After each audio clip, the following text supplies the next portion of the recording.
बहुत प्यारे बच्चों बेटा, ਆਪਾਂ दो प्रॉपर्टीज कंप्लीट कर चुके हैं लिक्विड दियां मैकेनिकल प्रॉपर्टीज। मैकेनिकल प्रॉपर्टीज ਦੇ ਵਿੱਚ ਦੋ ਤਰ੍ਹਾਂ ਦੇ ਦੋ ਪਾਰਟ ਕੀਤੇ ਸੀ, ਇੱਕ ਸਟੈਟਿਕ ਤੇ ਇੱਕ ਡਾਇਨਾਮਿਕ।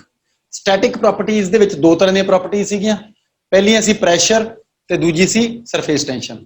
ਹੁਣ ਡਾਇਨਾਮਿਕ ਪ੍ਰੋਪਰਟੀਜ਼ ਕਰਨੀਆਂ, ਕਾਈਨੈਟਿਕ ਪ੍ਰੋਪਰਟੀਜ਼ ਜਿਹਨੂੰ ਬੋਲਦੇ ਨੇ ਆਪਾਂ, ਮੂਵਿੰਗ ਲਿਕਵਿਡ ਦੀਆਂ। ਤੇ ਮੂਵਿੰਗ ਲਿਕਵਿਡ ਦੇ ਵਿੱਚ ਜਿਹੜੀ ਪਹਿਲੀ ਆ ਉਹ ਹੈਗੀ ਵਿਸਕੋਸਿਟੀ ਤੇ ਦੂਸਰੀ ਹੈਗੀ ਆਪਾਂ ਲੈਮੀਨਰ ਫਲੋ ਆਫ ਲਿਕਵਿਡ ਸਟੱਡੀ ਕਰਨਾ। ਇਹ ਦੋ ਤਰ੍ਹਾਂ ਦੀਆਂ ਚੀਜ਼ਾਂ ਆਪਾਂ ਸਟੱਡੀ ਕਰਨੀਆਂ ਆ। ਤੇ ਅੱਜ ਜਿਹੜਾ ਚੈਪਟਰ ਸਟਾਰਟ ਕਰਾ ਰਹੇ ਆ ਬੇਟਾ, ਇਹ ਚੈਪਟਰ ਬੇਟਾ ਚੈਪਟਰ ਨੰਬਰ 3 ਹੈ ਇਸ ਯੂਨਿਟ ਦਾ। ਲਿਖੋ viscosity. Chapter number 3 mechanical properties, chapter number 3 viscosity of liquid. Viscosity liquid दी हुंदी आ, viscosity of liquid, this is the chapter. हुण विस्कोसिटी चीज की आ, इहदे बारे देखो। विस्कोसिटी डेफिनेशन पाए, डायरैक्ट पॉइंट ते ही जावांगे आपां। लिक्विड दी विस्कोसिटी है की है? देखो जदों कोई भी लिक्विड फ्लो करदा है ना बच्चे, ध्यान नाल सुणियो। एक सिंपल एग्जांपल देना तुहानूं। मान लो तुसीं एक गिलास दे विच पानी भर लिया, समझ आ रही गल? पानी फुल आ, वाटर भर लिया, उस गिलास नूं टेढ़ा करता। जदों उहनूं टेढ़ा करता तां देखो पानी थल्ले नूं आउणा, उपर वाला पानी तेजी नाल जाऊगा, थल्ले वालियां लेयर थोड़ी जिहियां घट स्पीड नाल जाणगीਆਂ। उपर वाला उपर है ना, हाइट ज्यादा है ਉਹਦੀ, ਉਹ ਜ਼ਿਆਦਾ ਡਿੱਗੂਗਾ जल्दी तेजी नाल, स्पीड ਵੱਧ जू ਉਹਦੀ। रीजन ਕੀ ਆ? ਉਹਦੀ पोटेंशियल एनर्जी ਜ਼ਿਆਦੀ ਆ ਤਾਂ ਕਨਵਰਜ਼ਨ ਵੀ ਜਲਦੀ ਹੋਊਗਾ। ਆ ਜਾਓ ਤਾਂ ਇਹਨਾਂ ਲੇਅਰਸ ਦੇ ਵਿਚਕਾਰ ਰਿਲੇਟਿਵ ਮੋਸ਼ਨ ਆ ਜੂਗੀ। मतलब ਉੱਪਰ ਵਾਲੀ ਲੇਅਰ ਥੋੜੀ ਜਲਦੀ ਚਲੇਗੀ, ਉਸ ਤੋਂ ਨੀਚੇ ਵਾਲੀ। ਇਹ ਲੇਅਰ ਚਾਰ ਹੀ ਨਹੀਂ ਬਣਨੀਆਂ, ਪਤਾ ਨਹੀਂ ਕਿੰਨੀਆਂ ਕੁ ਬਣਨੀਆਂ। ਮੇਰੇ ਤੋਂ ਤਾਂ ਚਾਰ ਬਣੀਆਂ, ਇੱਥੇ ਪਤਾ ਨਹੀਂ ਕਿੰਨੀਆਂ ਕੁ ਬਣਨੀਆਂ। ਇਹ ਲੇਅਰ ਜਦੋਂ ਬਣ ਗਈਆਂ ਬੇਟੇ ਤਾਂ ਕੀ ਹੋਊਗਾ? ਇਹਨਾਂ ਲੇਅਰਸ ਦੇ ਵਿਚਕਾਰ ਆਪਸ ਦੇ ਵਿੱਚ ਰਿਲੇਟਿਵ ਮੋਸ਼ਨ ਆਊਗੀ। ਇੱਕ ਲੇਅਰ ਅੱਗੇ ਜਾ ਰਹੀ ਹੈ, ਦੂਜੀ ਥੋੜੀ ਥੋੜੀ ਪਿੱਛੇ ਹੈ, ਤਾਂ ਉਹਨਾਂ 'ਚ ਰਿਲੇਟਿਵ ਮੋਸ਼ਨ ਪੈਦਾ ਹੋਗੀ। ਜਦੋਂ ਰਿਲੇਟਿਵ ਮੋਸ਼ਨ ਪੈਦਾ ਹੋਗੀ ਤਾਂ ਫ੍ਰਿਕਸ਼ਨ ਆ ਗਿਆ। ਇਸ ਫ੍ਰਿਕਸ਼ਨ ਨੂੰ ਬੋਲਦੇ ਇੰਟਰਨਲ ਫ੍ਰਿਕਸ਼ਨ। ਕਿਹੜਾ ਫ੍ਰਿਕਸ਼ਨ ਬੋਲਦੇ ਆ? ਇੰਟਰਨਲ ਫ੍ਰਿਕਸ਼ਨ, ਅੰਦਰੋਂ ਅੰਦਰੀ ਫ੍ਰਿਕਸ਼ਨ। ਲਿਕਵਿਡ ਦੀਆਂ ਅਲੱਗ-ਅਲੱਗ ਲੇਅਰਸ ਦੇ ਵਿੱਚ ਜਿਹੜਾ ਅੰਦਰੋਂ ਅੰਦਰੀ ਫ੍ਰਿਕਸ਼ਨ ਪੈਦਾ ਹੋ ਜਾਂਦਾ, ਉਹ ਬੇਟਾ ਲਿਕਵਿਡ ਦੀ ਮੋਸ਼ਨ ਨੂੰ ਅਪੋਜ਼ ਕਰਦਾ ਬੈਕਵਰਡ ਡਾਇਰੈਕਸ਼ਨ 'ਚ। ਸਮਝ ਆ ਰਹੀ ਗੱਲ ਕਿ ਨਹੀਂ ਆ ਰਹੀ? ਔਰ ਲਿਕਵਿਡ ਦੇ ਫਲੋ ਨੂੰ ਮੁਸ਼ਕਲ ਕਰ ਦਿੰਦਾ। ਲਿਕਵਿਡ ਉਹਦਾ ਫ੍ਰੀ ਫਲੋ ਨਹੀਂ ਕਰ ਪਾਉਂਦਾ ਜਿੰਨਾ ਉਹ ਕਰਨਾ ਚਾਹੀਦਾ। ਐਗਜ਼ਾਮਪਲ ਦੇ ਤੌਰ ਤੇ ਪਾਣੀ ਥੋੜਾ ਜਿਹਾ ਜਲਦੀ ਫਲੋ ਕਰ ਜਾਂਦਾ, ਪਰ ਜੇ ਮੈਂ ਇਸੇ ਗਲਾਸ ਦੇ ਵਿੱਚ ਮੰਨ ਲਓ ਸ਼ਹਿਦ ਭਰਦਾ, ਕੀ ਭਰਦਾ? ਹਨੀ। ਜੇ ਮੈਂ ਹਨੀ ਭਰਦਾ ਤੇ ਹਨੀ ਦਾ ਫਲੋ ਕਿਦਾਂ ਦਾ ਹੋਊਗਾ ਦੱਸੋ ਬਈ? ਹਨੀ ਇੱਕਦਮ ਡੁੱਲ ਜੂਗਾ ਕਿ ਇੱਕਦਮ ਡੁੱਲ ਜੂਗਾ ਜਾਂ ਹੌਲੀ ਹੌਲੀ ਉਹ ਵੇਟ ਕਰਨਾ ਪਊਗਾ ਵੀ ਹੁਣ ਡਿੱਗਿਆ, ਹੁਣ ਡਿੱਗਿਆ, ਹੁਣ ਡਿੱਗਿਆ, ਹੁਣ ਡਿੱਗਿਆ? ਐ ਵੇਟ ਕਰਨਾ ਪਊਗਾ ਕਿ ਦੱਸੋ ਬਈ? ਵੇਟ ਕਰਨਾ ਪਊਗਾ। ਕਿਉਂ? ਬਿਕੋਜ਼ ਉਹਦੀਆਂ ਜਿਹੜੀਆਂ ਲੇਅਰਸ ਆ ਉਹਨਾਂ ਦੇ ਵਿਚਕਾਰ ਫ੍ਰਿਕਸ਼ਨ ਬਹੁਤ ਜ਼ਿਆਦਾ। ਸਮਝ ਆ ਰਹੀ ਗੱਲ ਕਿ ਨਹੀਂ ਆ ਰਹੀ? ਤੇ ਇਹ ਫ੍ਰਿਕਸ਼ਨ, ਇਹ ਬੈਕਵਰਡ ਫੋਰਸ ਜਿਹੜਾ ਲੱਗਦਾ, ਇਹਦਾ ਨਾਮ ਆ ਵਿਸਕਸ ਫੋਰਸ। ਕੀ ਨਾਮ ਹੈ ਇਹਦਾ? ਵਿਸਕਸ ਫੋਰਸ। ਦੇਖੋ ਦੋ ਡਿਫਰੈਂਟ ਬੋਡੀਜ਼, ਇੱਕ ਬੋਡੀ ਆ ਇੱਕ ਬੋਡੀ ਆ, ਇਹਨਾਂ ਦੇ ਵਿਚਕਾਰ ਜਿਹੜਾ ਫ੍ਰਿਕਸ਼ਨ ਲੱਗਿਆ ਉਹਨੂੰ ਬੋਲਦੇ ਆਪਾਂ ਫ੍ਰਿਕਸ਼ਨ, ਸੋਲਿਡ ਫ੍ਰਿਕਸ਼ਨ। ਉਹ ਅਸੀਂ ਪੜ੍ਹ ਚੁੱਕੇ ਆ ਪਹਿਲਾਂ, ਠੀਕ ਆ? ਸੋਲਿਡ ਫ੍ਰਿਕਸ਼ਨ ਤੇ ਲਿਕਵਿਡ ਫ੍ਰਿਕਸ਼ਨ ਜਿਹੜਾ ਆ, ਇਹ ਇੱਕ ਹੀ ਲਿਕਵਿਡ ਦੀਆਂ ਅਲੱਗ-ਅਲੱਗ ਲੇਅਰਸ ਦੇ ਵਿਚਕਾਰ ਲੱਗਦਾ। ਇਹਨੂੰ ਲਿਕਵਿਡ ਫ੍ਰਿਕਸ਼ਨ ਬੋਲਦੇ ਆ, ਜਾਂ ਇਹਨੂੰ ਇੰਟਰਨਲ ਫ੍ਰਿਕਸ਼ਨ, ਅੰਦਰੋਂ ਅੰਦਰੀ ਫ੍ਰਿਕਸ਼ਨ ਲੱਗਦਾ, ਉਹ ਬੋਲਦੇ ਆ। ਠੀਕ ਹੈ?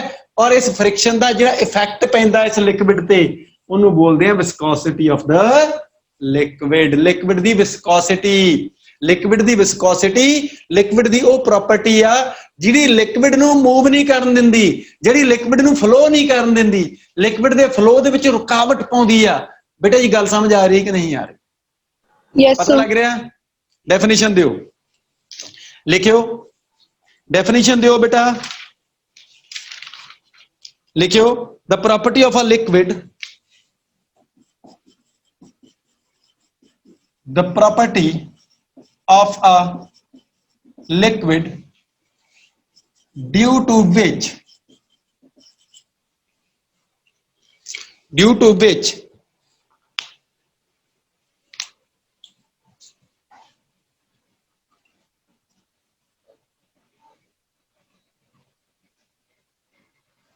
ऐदा लिख दो, ड्यू टू दी छड़ दो। The property of a liquid which opposes the flow of liquid, ਜਿਹੜੀ ਕਿ ਲਿਕਵਿਡ ਦੇ ਫਲੋ ਨੂੰ ਅਪੋਜ਼ ਕਰਦੀ ਆ, due to production of, ਕਿਹਦੇ ਕਰਕੇ, due to production of a backward, due to production of a backward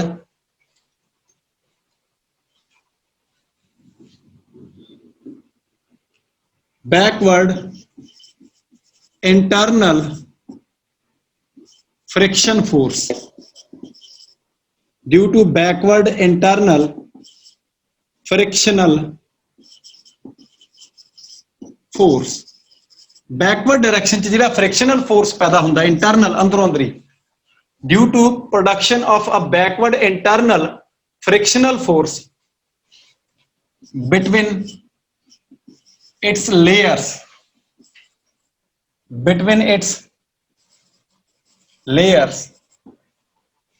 is called as,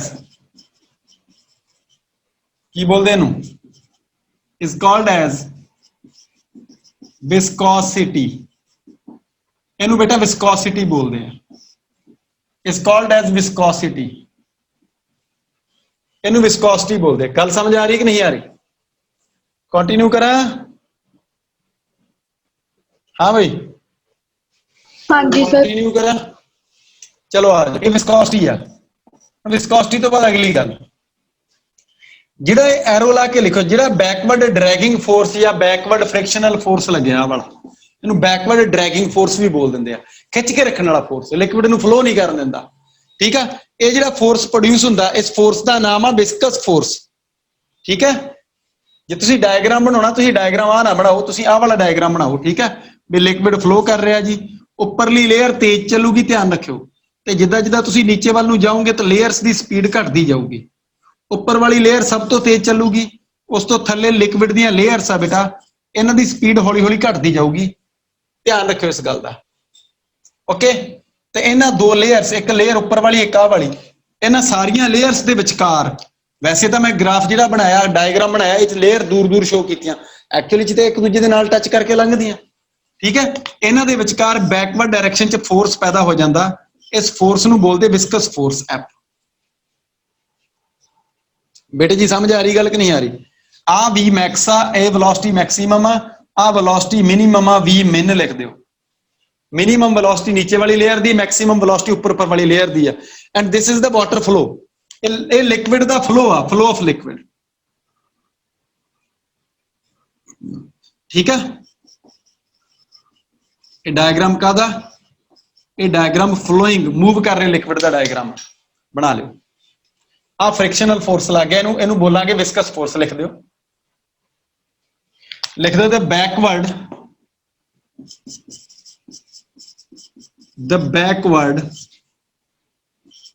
dragging force produced between the layers of liquid, between the layers of liquid is called as backward dragging force produced between the layers of liquid is called as viscous force, इनू viscous force बोलते हैं, note करो, इनू viscous force लिखते हैं, मैं capital F नाल denote करया करूंगा। कंटिन्यू, अगली गल जी बेटा, विस्कोसिटी का कारण जे कोई पूछ लवे, cause of viscosity, cause of viscosity, viscosity क्यों पैदा हुई, तो किहदे करके पैदा हुई, बोलो भाई जल्दी बोलो। सारी गल दसदी तुहानू, ड्यू टू दिस फोर्स, ए फोर्स क्यों पैदा होया, ए फोर्स क्यों पैदा होया, मेरा question, due to the relative motion of the layers, तो लेयर्स दी रिलेटिव मोशन दा करके, लेयर्स दी रिलेटिव मोशन दा करके, एक लिक्विड दी लेयर्स दी रिलेटिव मोशन दा, आपस दे विच रिलेटिव मोशन दा करके मतलब सेम स्पीड ਦੇ ਨਾਲ ट्रैवल नहीं कर रही लेयर ਉੱਪਰ ਵਾਲੀ ਲੇਅਰ ਦੀ ਸਪੀਡ ਹੋਰ ਆ ਥੱਲੇ ਵਾਲੀ ਦੀ ਹੋਰ ਉਸ ਥੱਲੇ ਵਾਲੀ ਦੀ ਹੋਰ ਇਸ ਤਰੀਕੇ ਨਾਲ ਲੇਅਰਸ ਦੀ ਸਪੀਡ ਚੇਂਜ ਹੁੰਦੀ ਹੈ ਤਾਂ ਅਲੱਗ-ਅਲੱਗ ਸਪੀਡ ਦੇ ਨਾਲ ਇਹ ਲੇਅਰ ਜਿਹੜੀਆਂ ਟਰੈਵਲ ਕਰਦੀਆਂ ਆ ਇਹਨਾਂ ਦੀ ਰਿਲੇਟਿਵ ਮੋਸ਼ਨ ਦਾ ਕਰਕੇ ਜਿਹੜਾ ਫੋਰਸ ਪ੍ਰੋਡਿਊਸ ਹੋ ਜਾਂਦਾ ਇਹ ਫੋਰਸ ਠੀਕ ਹੈ ਇਹੀ ਵਿਸਕੋਸਿਟੀ ਦਾ ਕਾਰਨ ਹੈ ਲਿਖ ਦਿਓ ਇਹ ਲਿਖ ਦਿਓ the basic cause of viscosity is the basic cause of viscosity is ਲਿਖ ਲਓ ਇਹ ਗੱਲ the basic cause of viscosity is the production of backward dragging force production of viscous force karo production of viscous force due to production of viscous force due to relative motion between the layers of liquid due to relative motion between the layers of liquid due to relative motion between the layers of the liquid हाँ जी बेटा पता लग रहा कि नहीं लग रहा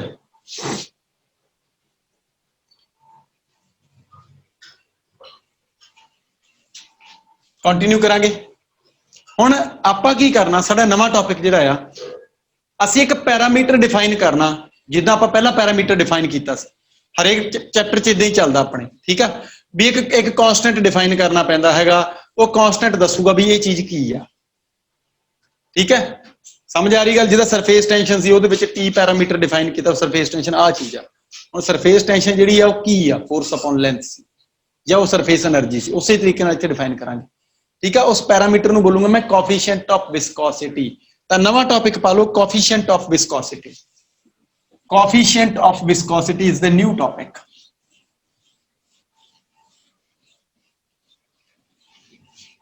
coefficient of viscosity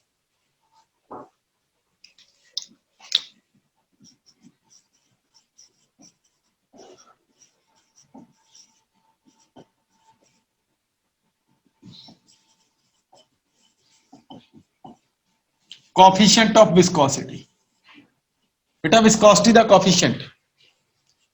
coefficient of viscosity की चीज आ एक पैरामीटर आ जिहड़ा डिफाइन करदा जिहड़ा दसदा आ भी लिक्विड दी विस्कोसिटी कितनी है ज्यादा आ कि घट आ जे कोएफिशिएंट दी वैल्यू इस coefficient of viscosity the value ज्यादा आ तो लिक्विड दी विस्कोसिटी भी ज्यादा है और जे कोएफिशिएंट ऑफ विस्कोसिटी घट आ तो लिक्विड दी विस्कोसिटी भी घट आ डेफिनेशन दे दो लिख दो it is a parameter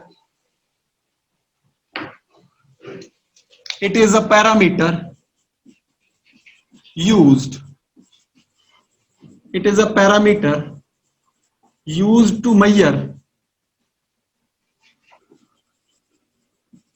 it is a parameter used to measure viscosity of the liquid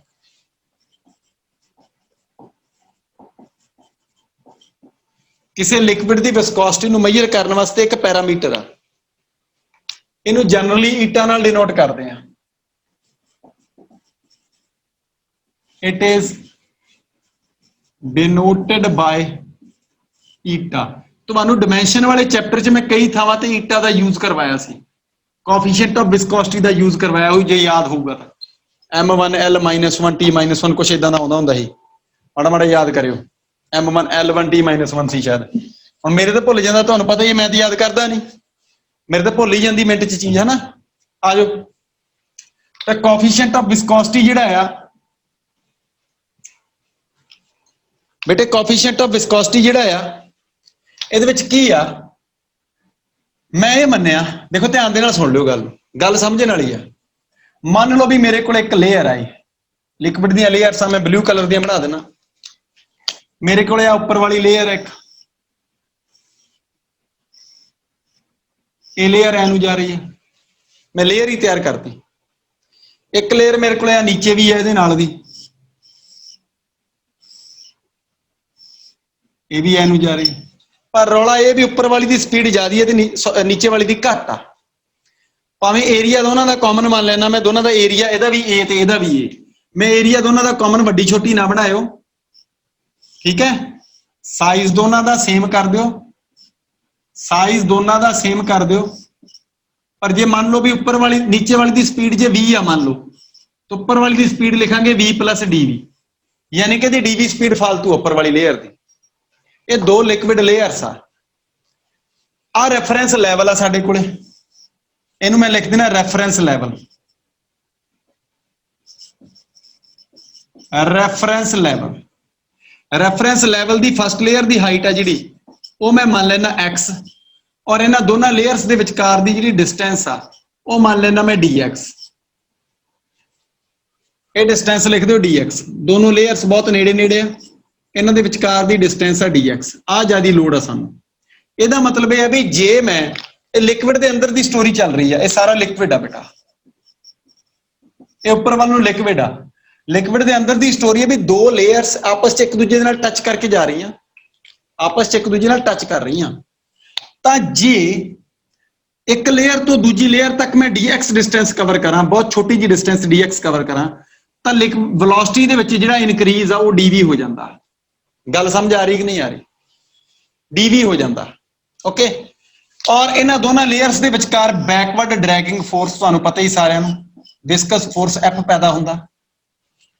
ये लेयर्स दे विच आपस दे विच एक दूजे दे नाल फ्रिक्शन हुंदा, उहदे करके एक विस्कस फोर्स F पैदा हो जाता। जिहड़ा ये फोर्स F आ इहदी डिपेंडेंस दो चीज़ां ते दित्ती गई आ। किन्नियां चीज़ां ते दित्ती गई बेटा? दोवां ते। ठीक आ, जिहड़ा ये विस्कस फोर्स F आ ये दो चीज़ां ते डिपेंड करदा। किन्नियां चीज़ां ते डिपेंड करदा? दोवां ते। किहड़ियां-किहड़ियां ते वो लिखांगे आपां, और उस तो बाद असीं कोएफिशिएंट ऑफ विस्कोसिटी ते पहुंचांगे। लिखियो the viscous force capital F, the viscous force capital F produced between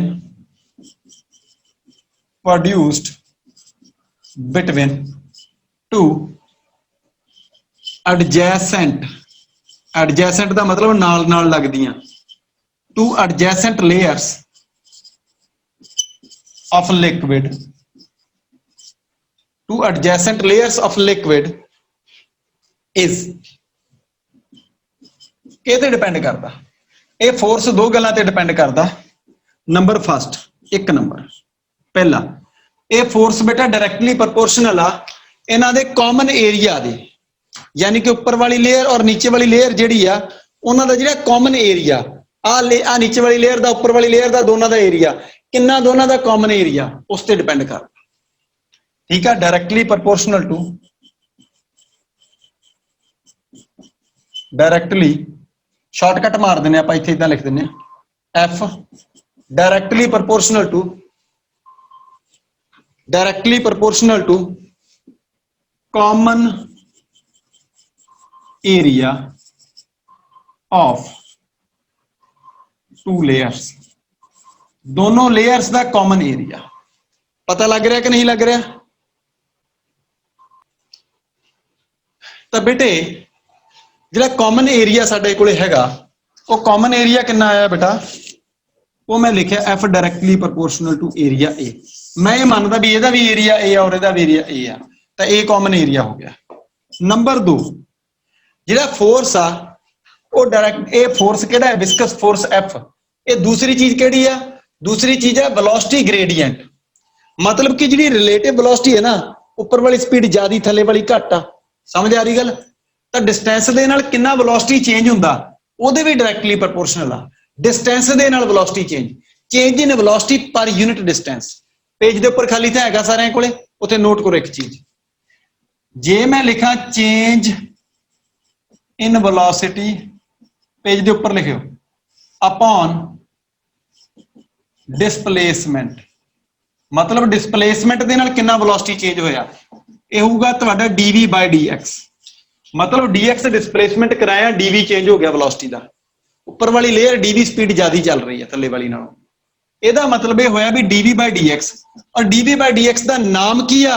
इनू बोलते वेलोसिटी ग्रेडियंट। वेलोसिटी ग्रेडियंट ਇਹਦਾ नाम आ, ये याद कर लियो। वेलोसिटी ग्रेडियंट ये नेम आ बेटा विस्कोसिटी दे विच। Velocity gradient, change in velocity upon time upon distance. Distance दे नाल चेंज हुंदा उहनूं ग्रेडियंट बोलदे आ, टाइम दे नाल चेंज नूं बोलदे rate. Rate of change of velocity ਇਹਦਾ ਮਤਲਬ ਕੀ ਆ ਇਹਦਾ ਮਤਲਬ change in velocity upon time take okay ਆ ਜਾਓ ਤਾਂ ਵੈਲੋਸਿਟੀ ਗ੍ਰੇਡੀਐਂਟ ਦੇ ਵੀ ਡਾਇਰੈਕਟਲੀ ਪ੍ਰੋਪੋਰਸ਼ਨਲ ਹੁੰਦਾ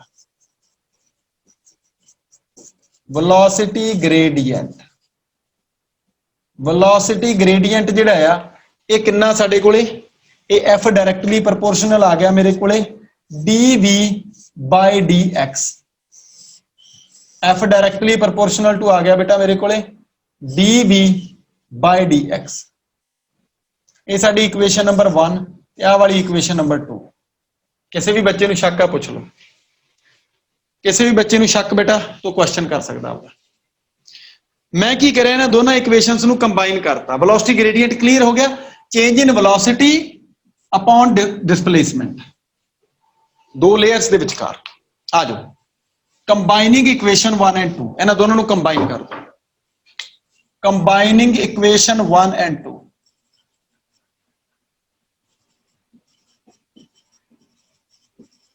ਕੰਬਾਈਨਿੰਗ ਇਕੁਏਸ਼ਨ 1 ਐਂਡ 2 ਇੱਕ ਤੇ ਦੋ ਨੂੰ ਕੰਬਾਈਨ ਕੀਤਾ f directly proportional to a dv by dx a dv by dx f directly proportional to ਦੀ ਥਾਂ ਤੇ equal to ਦਾ ਸਾਈਨ ਆ ਗਿਆ ਠੀਕ ਹੈ ਪ੍ਰੋਪੋਰਸ਼ਨੈਲਿਟੀ ਹਟਾਤੀ ਤੇ ਇੱਕ ਕਾਂਸਟੈਂਟ ਲੱਗਣਾ ਇੱਥੇ ਜਿਹੜਾ ਕਾਂਸਟੈਂਟ ਲੱਗਣਾ ਹੈ ਨਾ ਉਹ ਮੈਂ ਈਟਾ ਲਾਉਂਗਾ ਈਟਾ ਇੱਕ ਮਾਈਨਸ ਸਾਈਨ ਵੀ ਲਾਉਣਾ ਕਿਉਂ ਕਿਉਂਕਿ ਅਪੋਜ਼ਿੰਗ ਨੇਚਰ ਦਾ ਹੈ eta a dv by dx eta is a constant ਇਹਦਾ ਨਾਮ ਆ ਇਹ ਸਾਡਾ ਬੇਟਾ ਵਿਸਕਸ ਫੋਰਸ ਦਾ ਫਾਰਮੂਲਾ ਆ ਗਿਆ ਇਹ ਚ ਕੋਈ ਬਹੁਤ ਲੰਮੀ ਚੌੜੀ ਸਟੋਰੀ ਹੈ ਨਹੀਂ ਧਿਆਨ ਨਾਲ ਕਰਿਓ ਇਹਨੂੰ ਠੀਕ ਹੈ ਇਹੀ ਸਟੋਰੀਆਂ ਜਿਹੜੀਆਂ ਨੀਟ ਤੱਕ ਵੀ ਇਹੀ ਚੱਲਦੀਆਂ ਠੀਕ ਹੈ ਨਾ ਬੇਟਾ ਫੋਰਸ ਜਿਹੜਾ ਹੈ ਉਹਦੀ ਇੱਕ ਵੈਲਿਊ ਕਿੰਨੀ ਆ ਗਈ ਬੇਟਾ ਵਿਸਕਸ force the minus eta a dv by dx note ਕਰ ਲਿਆ ਸਭ ਨੇ ਇੱਥੇ ਨੈਗੇਟਿਵ ਸਾਈਨ ਕੀ ਹੈ ਈਟਾ ਕੀ ਹੈ ਦੋਨੇ ਸ਼ੋ ਕਰ ਦਿਓ hair Ita is called as eta is a constant called as ਇਹਨੂੰ ਬੋਲਦੇ ਕੀ ਆਪਾਂ called as coefficient of viscosity of liquid the viscosity coefficient of viscosity of liquid okay ਤੇ ਨਾਲ ਹੀ ਲਿਖ ਦਿਓ and negative sign ਕੀ ਟੈਲ ਕਰਦਾ ਸਾਨੂੰ ਕੀ ਦੱਸਦਾ and negative sign tells that negative sign ਸਾਨੂੰ ਦੱਸਦਾ ਕੀ ਦੱਸਦਾ ਪੁੱਤਰ negative sign tells that ਇਹ force ਜਿਹੜਾ ਆ ਇਹ opposing nature ਦਾ ਆ ਠੀਕ ਹੈ negative sign tells that F has opposing nature oppose ਕਰਦਾ motion F has opposing nature ਤਾਂ ਮੈਨੂੰ ਪੂਰੀ ਉਮੀਦ ਆ ਬੇਟਾ ਤੁਹਾਡੇ ਇਹ ਵੀ ਗੱਲ ਕਲੀਅਰ ਹੈ ਜਮਾ ਕਿਸੇ ਵੀ ਬੱਚੇ ਨੂੰ ਸ਼ੱਕ ਹੋਵੇ ਪੁੱਛ ਲਓ ਸਰ ਕਲੀਅਰ ਹੈ ਇੱਥੇ ਈਟਾ ਦੀ ਵੈਲਿਊ ਜੇ ਤੁਹਾਨੂੰ ਲੋਡ ਹੋਵੇ ਤੁਸੀਂ ਕੈਲਕੂਲੇਟ ਕਰ ਸਕਦੇ ਆ ਹੁਣ ਮੰਨ ਲਓ ਵੀ ਮੈਂ ਤੁਹਾਨੂੰ ਆਖਾਂ ਵੀ ਹੁਣ ਮੇਨ ਚੀਜ਼ ਇੱਥੇ ਪਤਾ ਕੀ ਆ ਮੇਨ ਚੀਜ਼ ਵਿਸਕਸ ਫੋਰਸ ਨਹੀਂ ਮੇਨ ਚੀਜ਼ ਇਹਦੇ ਵਿੱਚ ਹੈ ਈਟਾ ਇਸ ਗੱਲ ਦਾ ਖਾਸ ਖਿਆਲ ਕਰ ਲਿਓ ਕਿਉਂਕਿ ਟੌਪਿਕ ਕੀ ਹੈ ਸਾਡਾ ਕੋਐਫੀਸ਼ੀਐਂਟ ਆਫ ਵਿਸਕੋਸਿਟੀ ਤਾਂ ਜੇ ਮੈਂ ਕੋਐਫੀਸ਼ੀਐਂਟ ਆਫ ਵਿਸਕੋਸਿਟੀ ਦੀ ਡਾਈਮੈਂਸ਼ਨ ਔਰ ਉਹਦੀ ਐਸਆਈ ਯੂਨਿਟ ਲਿਖਣੀ ਹੋਵੇ ਤਾਂ ਕਿੱਦਾਂ ਲਿਖੀਏ ਲਿਖੋ ਐਸਆਈ ਯੂਨਿਟ ਆਫ ਈਟਾ ਪਹਿਲਾਂ ਡਾਈਮੈਂਸ਼ਨਲ ਫਾਰਮੂਲਾ ਲਿਖ ਲਓ ਫਿਰ ਐਸਆਈ ਯੂਨਿਟ ਵੀ ਲਿਖ ਲੈਣੇ ਹਾਂ ਲਿਖੋ dimensional formula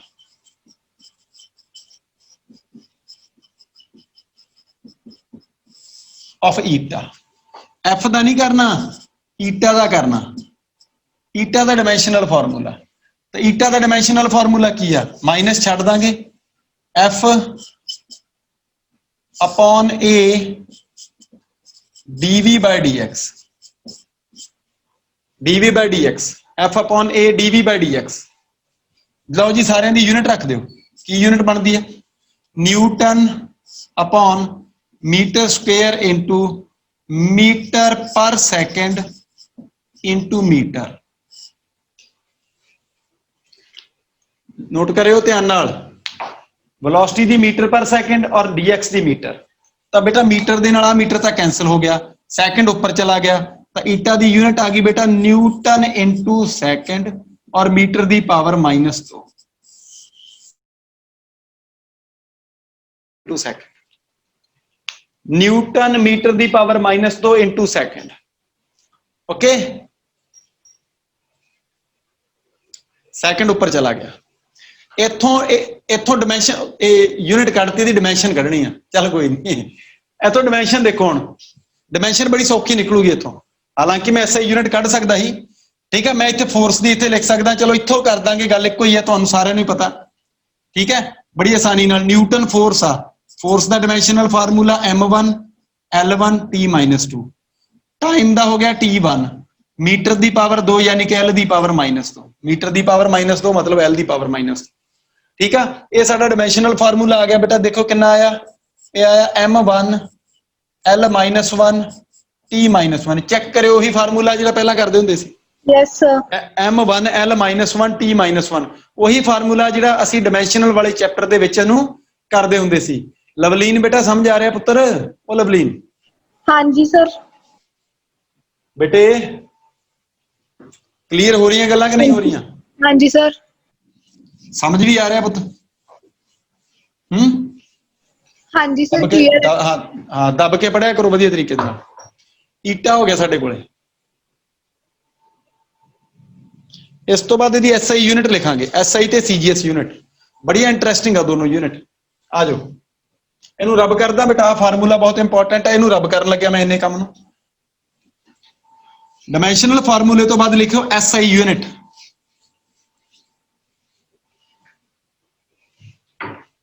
SI unit of eta,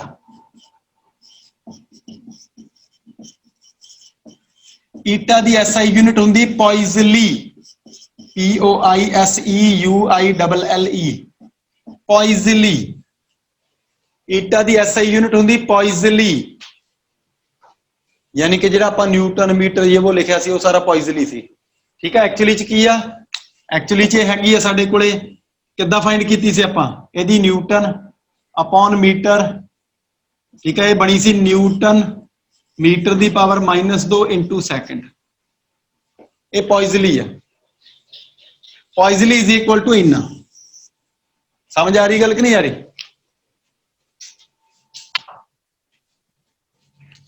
Newton metre की पावर -2 इंटू सेकंड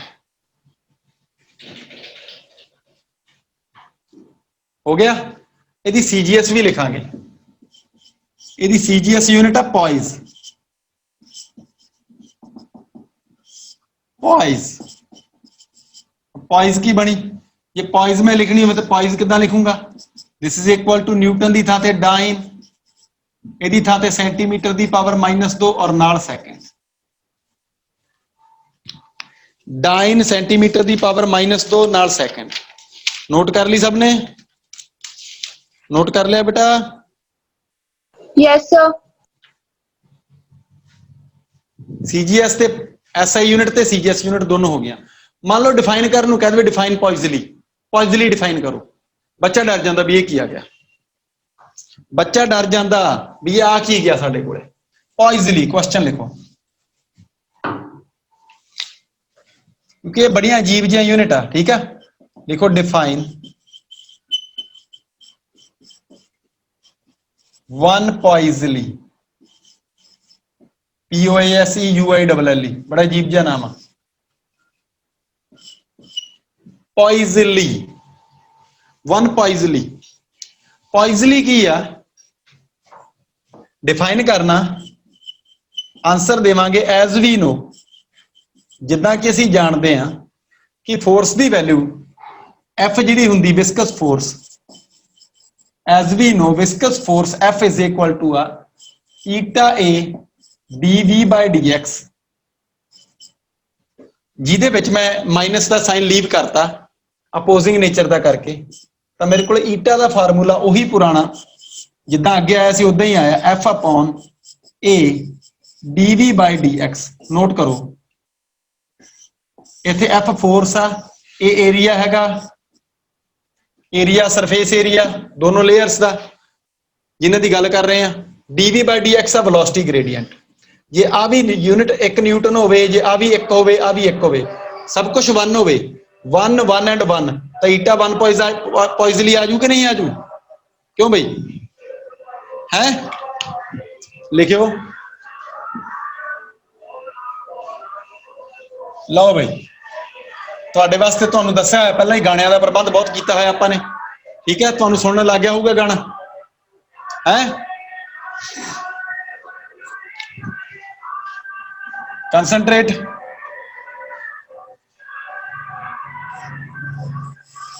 ਦੇਖੋ ਸਪੋਜ਼ ਆਪਾਂ ਸਪੋਜ਼ ਕਰਾਂਗੇ ਬੇਟੇ force eta is equal, suppose F is equal to 1 newton. 1 newton ਦਾ ਡਰੈਗਿੰਗ ਫੋਰਸ ਪ੍ਰੋਡਿਊਸ ਹੋਇਆ ਕਦੋਂ? when area is equal to 1 meter square and dv by dx is equal to 1 unit। ਇਹਦੀ unit ਵੈਸੇ second inverse ਆ ਪਰ ਮੈਂ unit ਲਿਖਤਾ, ਯਾਨੀ ਕਿ ਜਦੋਂ ਵੈਲੋਸਿਟੀ ਗ੍ਰੇਡੀਐਂਟ ਵੀ ਯੂਨਿਟ ਹੋਵੇ, area of two layers, common area of two layers ਵੀ ਇੱਕ ਯੂਨਿਟ ਹੋਵੇ, ਤੇ ਫੋਰਸ ਜਿਹੜਾ ਵਿੱਚ ਪ੍ਰੋਡਿਊਸ ਹੋਇਆ ਉਹ ਵੀ 1 ਨਿਊਟਨ ਹੋਵੇ, ਤੇ ਮੈਂ ਬੋਲੂੰਗਾ ਕਿ ਇਦਾਂ ਦਾ ਲਿਕਵਿਡ ਜਿਹੜਾ ਹੈਗਾ ਉਸ ਲਿਕਵਿਡ ਦੀ ਜਿਹੜੀ ਵਿਸਕੋਸਿਟੀ ਦਾ ਕੋਐਫੀਸ਼ੀਐਂਟ ਆ that is 1 Poiseuille। ਉਹਦਾ ਕੋਐਫੀਸ਼ੀਐਂਟ ਆਫ ਜਿਹੜਾ ਵਿਸਕੋਸਿਟੀ ਆ that is called as 1 Poiseuille। ਲਿਖ ਦੇ therefore viscosity of a liquid is said to be 1 Poiseuille। Viscosity of a liquid is said to be 1 Poiseuille if a viscous force of 1 Newton produces between two successive, two adjacent लिखो, two adjacent लगातार eco नाल लगदियां, two adjacent layers of liquid having unit common area,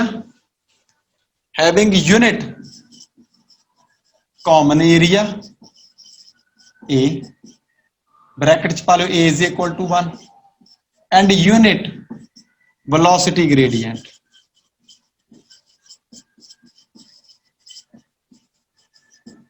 velocity gradient ਨੂੰ ਲਾ ਲਿਓ dv by dx is equal to 1। ਮਤਲਬ ਕਹਿਣ ਦਾ ਇਹ ਵੀ ਜਿਹੜੀਆਂ ਤਿੰਨ ਚੀਜ਼ਾਂ ਮੈਂ 1 ਕੀਤੀਆਂ, ਠੀਕ ਹੈ, ਜੇ ਤਿੰਨੋਂ ਹੀ 1 ਹੋਣ, ਓਕੇ, ਫੋਰਸ ਵੀ 1 ਨਿਊਟਨ ਪ੍ਰੋਡਿਊਸ ਹੋਵੇ, ਲੇਅਰ ਦਾ ਏਰੀਆ ਵੀ ਯੂਨਿਟ ਹੋਵੇ, ਇੱਕ ਹੋਵੇ, ਔਰ ਜਿਹੜਾ dv by dx ਉਹ ਵੀ ਇੱਕ ਹੋਵੇ, ਤੇ ਮੈਂ ਬੋਲੂੰਗਾ ਵੀ ਇਦਾਂ ਦਾ ਜਿਹੜਾ ਲਿਕਵਿਡ ਟਰੈਵਲ ਕਰ ਰਿਹਾ, ਇਸ ਲਿਕਵਿਡ ਦੀ ਵਿਸਕੋਸਿਟੀ ਵੀ 1 ਹੋਊਗੀ, 1 Poiseuille ਹੋਊਗੀ, 1 Poiseuille। ਸਮਝ ਆ ਰਹੀ ਗੱਲ ਕਿ ਨਹੀਂ ਆ ਰਹੀ? ਕਿਸੇ ਨੂੰ ਕੋਈ ਸ਼ੱਕ ਇੱਥੇ ਤੱਕ? ਚਲੋ ਬਈ Poiseuille clear? Poiseuille clear? Yes sir. चलो लिखो अगली डेफिनेशन, डिफाइन 1 Poise। और CGS यूनिट भी डिफाइन कर ही दो, फिर Poise ते Poiseuille दोनों डिफाइन कर दो। डिफाइन 1 Poise, एक Poise ਨੂੰ डिफाइन करो भाई। एक Poise ਨੂੰ किवें डिफाइन करांगे बोलो? Define 1 Poise as we know this copy मार दो इथों तक।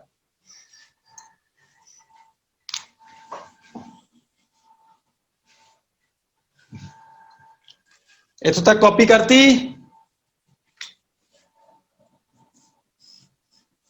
हाँ जी सर। कॉपी करन तो बाद फोर्स की वैल्यू न्यूटन की थां ते कितनी लिखते हो? Suppose F is equal to 1 dyne, viscous force एक डाइन पैदा होया, एरिया 1 सेंटीमीटर स्क्वेयर होया, और dv by dx 1 यूनिट होया, उदां दा उदां ही, ठीक है। The viscosity of a liquid is said to be 1 Poise if a viscous force of 1 dyne, change करता मैं, viscous force of 1 dyne produces between two adjacent layers of a liquid having unit common area 1 centimeter square and unit velocity gradient। खिंच दो काम।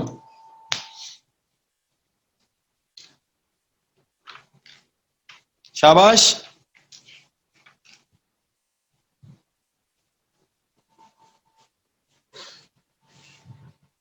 Note कर लिया सबने? Note कर लिया कि नहीं? आवाज घट आ रही मैनू। Done sir. Okay yes sir. Yes sir. लिखो, लिखो रिलेशन बिटवीन पॉइजली एंड पॉइज। पॉइजली ਤੇ ਪॉइज ਦੇ ਵਿੱਚ ਕੀ ਰਿਲੇਸ਼ਨ ਆ? ਜਿਹਦਾ ਨਿਊਟਨ ਤੇ ਡਾਈਨ ਦਾ ਰਿਲੇਸ਼ਨ ਆਉਂਦਾ ਨਾ ਤੁਹਾਨੂੰ, 1 ਨਿਊਟਨ 'ਚ ਕਿੰਨੇ ਡਾਈਨ ਹੁੰਦੇ ਆ? 1 ਨਿਊਟਨ 'ਚ ਕਿੰਨੇ ਡਾਈਨ ਹੁੰਦੇ ਆ? ਜਲਦੀ ਬੋਲੋ, ਯਾਦ ਭੁੱਲ ਜਾਂਦੇ ਆ, ਡੱਕਾ ਨਹੀਂ ਤੋੜਦੇ। 1 ਨਿਊਟਨ 'ਚ 10 ਦੀ ਪਾਵਰ 5 10 ਦੀ ਪਾਵਰ 5 ਡਾਈਨ ਪੜਾਇਆ ਹੋਇਆ ਡਿਮੈਂਸ਼ਨ ਵਾਲੇ ਚੈਪਟਰ 'ਚ। 1 ਨਿਊਟਨ 'ਚ 10 ਦੀ ਪਾਵਰ 5 ਡਾਈਨ ਆ। ਕਿੰਨੇ ਆ? 5 9 10 ਦੀ ਪਾਵਰ 5 ਡਾਈਨ। 1 ਨਿਊਟਨ 'ਚ 10 ਦੀ ਪਾਵਰ 5 ਡਾਈਨ ਆ ਬੇਟਾ। ਕਲੀਅਰ? 1 ਨਿਊਟਨ 'ਚ 10 ਦੀ ਪਾਵਰ 5 ਡਾਈਨ ਆ। ਉਸੇ ਤਰੀਕੇ ਨਾਲ ਪॉइजली 'ਚ ਕਿੰਨੇ ਪॉइज ਹੋਣਗੇ ਉਹ ਪਤਾ ਕਰਨਾ। ਤਾਂ ਦੇਖੋ ਧਿਆਨ ਦੇਣਾ, ਲਿਖਿਓ relation between poiseuille and poise.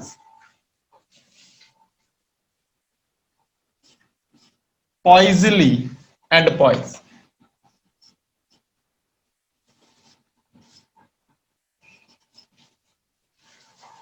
Poiseuille ते पॉइज च किन्ने की रिलेशन आपस च? देखो ऊपर तो मैं लिख लिया पॉइजली डिवाइड बाय थले लिख लिया पॉइज। तो कोई दिक्कत नहीं। हुण एक पॉइजली का मतलब कितना हुंदा? पॉइजली का मतलब हुंदा न्यूटन इंटू मीटर की पावर -2 सैकेंड डिवाइड बाय दा मतलब हुंदा डाइन सेंटीमीटर की पावर -2 सैकेंड। जिन्हों ये शक आ पुछ लो, जिन्हों ये शक आ पुछ लो। सही लिखा गलत लिखा? ये मैं उत्थों ही लिखा जिथे मैं डिमेंशनल फार्मूला डिवाइड कैलकुलेट करके दिता ही तुहानू। उही चीज है, नवा कुछ नहीं। ओके आ जाओ। सैकेंड नाल सैकेंड उड़ गया। न्यूटन च 10 की power 5 dyne divide by dyne into metre square का मतलब देखो 1 मीटर च 100 होंगे आ। 100 सेंटीमीटर की पावर कॉमन कर दो -2 डिवाइड बाय सेंटीमीटर की पावर -2। तो बेटा 10 की पावर 5 डाइन नाल डाइन कैंसल इंटू सेंटीमीटर की पावर ये बन गया 100 की पावर -2 इंटू सेंटीमीटर की पावर -2 डिवाइड बाय सेंटीमीटर की पावर -1। मैं सेंटीमीटर भी कैंसल करते तो मेरे को आ गया 10 की पावर 5 इंटू 10 की पावर डिवाइड कर देना 4 आ 2 की पावर 2 4 मेरे को 10 रह गया 10। ਇਹਦਾ मतलब ये होया, ਇਹਦਾ मतलब ये होया कि 1 पॉइजली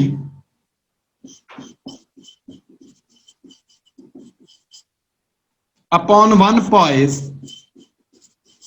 इज इक्वल टू 10। पर ਇਹਦਾ मतलब की होया? ਇਹਦਾ मतलब 1 poiseuille is equal to 10 poise. बेटा एक पॉइजली च 10 पॉइज होंगे आ। 1 poiseuille is equal to 10 poise. ये साडा आंसर है, ये रिजल्ट है बेटा। मैनू पूरी उम्मीद आ तुहानू सारिआं नू समझ आ गया। पता भी लग रहा कि नहीं लग रहा? वो पता भी लग रहा कि नहीं? हाँ जी सर। सर हाँ बेटा ठीक है। तो पॉइजली ते पॉइज का आपस दे विच रिलेशन बड़े ध्यान नाल करियो, ईजी जिहा हैगा। ठीक है बेटा, ये साडे कोले सी सारा दा सारा बेसिक फंडा। हुण कल दे लैक्चर की गल सुन लो। कल सैटरडे है ना, क्यों बई? कल तुहानू जिहड़ा टॉपिक कराउणा, कल चैप्टर नू फिनिश कर दूंगा मैं। ਕੱਲ ਤੁਹਾਨੂੰ 3 ਟੌਪਿਕ ਕਰਾਉਣੇ ਮੈਂ। ਨੰਬਰ 1 ਪॉइजली ਫਾਰਮੂਲਾ, ਸਿਰਫ ਤੇ ਸਿਰਫ ਇੱਥੇ ਮਿਲੂਗਾ, ਹੋਰ ਕਿਸੇ ਕਲਾਸ 'ਚ ਨਹੀਂ ਮਿਲੇਗਾ। ਔਰ ਸਿਵਲ ਸਰਵਿਸ ਦੇ ਪੇਪਰ 'ਚ ਮੈਂ ਆਪ ਕਰਕੇ ਆਇਆ ਸੀ। ਪॉइजली ਫਾਰਮੂਲਾ ਹੋਰ ਕਿਤੇ ਨਹੀਂ ਮਿਲਣਾ, ਠੀਕ ਹੈ। ਔਰ ਇਹ ਪੇਪਰ 'ਚ ਆਉਂਦਾ, ਐਗਜ਼ਾਮ ਵੱਡੇ ਵੱਡੇ ਸਿਵਲ ਸਰਵਿਸ ਦੇ, ਠੀਕ ਹੈ, ਕੋਈ ਵੀ ਐਗਜ਼ਾਮ ਹੈਗੇ ਉਹਨਾਂ ਦੇ ਵਿੱਚ ਬੜੀ ਵਾਰ ਆਉਂਦਾ, UGC ਨੈਟ ਤੱਕ ਆਉਂਦਾ ਇਹ ਸਵਾਲ, ਠੀਕ ਹੈ। Poiseuille formula, stoke law and terminal velocity. ਕੱਲ 3 ਟੌਪਿਕ ਕਰਨੇ ਔਰ ਤਿੰਨੋਂ ਹੀ ਬਹੁਤ ਇੰਪੋਰਟੈਂਟ, ਬਹੁਤ ਇੰਪੋਰਟੈਂਟ। 3 ਹੀ ਟੌਪਿਕ ਕਰਨੇ ਕੱਲ ਮੈਂ, ਠੀਕ ਹੈ। ਤਾਂ ਕੱਲ ਮਿਸ ਨਾ ਕਰ ਦਿਓ ਬੇਟਾ ਕੋਈ ਵੀ ਬੱਚਾ, ਸਾਰੇ ਬੱਚਿਆਂ ਨੇ ਪ੍ਰੈਜ਼ੈਂਟ ਹੋਣਾ ਔਰ ਵਧੀਆ ਤਰੀਕੇ ਦੇ ਨਾਲ ਪੜ੍ਹਾਈ ਕਰਨੀ। ਹਜੇ ਤੱਕ ਅੱਜ ਦੇ ਲੈਕਚਰ 'ਚ ਕਿਸੇ ਨੂੰ ਕੋਈ ਸ਼ੱਕ ਆ, ਉਹ ਬੱਚਾ ਆਪਣਾ ਸਵਾਲ ਕਰ ਸਕਦਾ। ਸਰ ਸਾਈਡ ਹੋ ਜਾਓ। ਹਾਂ ਬੇਟਾ,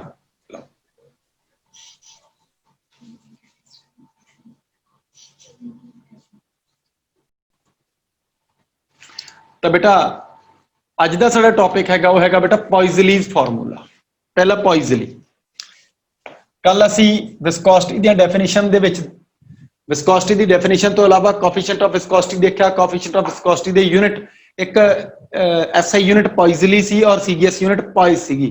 ਅੱਜ ਅਸੀਂ ਕੀ ਕਰਨਾ ਪੁੱਤਰ, ਅੱਜ ਅਸੀਂ पॉइजली ਦਾ ਫਾਰਮੂਲਾ ਡਿਰਾਈਵ ਕਰਨਾ। पॉइजली ਦਾ ਫਾਰਮੂਲਾ ਸਟੇਟਮੈਂਟ ਦੇਣੀ ਹੈ, ਠੀਕ ਆ। पॉइजली ਫਾਰਮੂਲਾ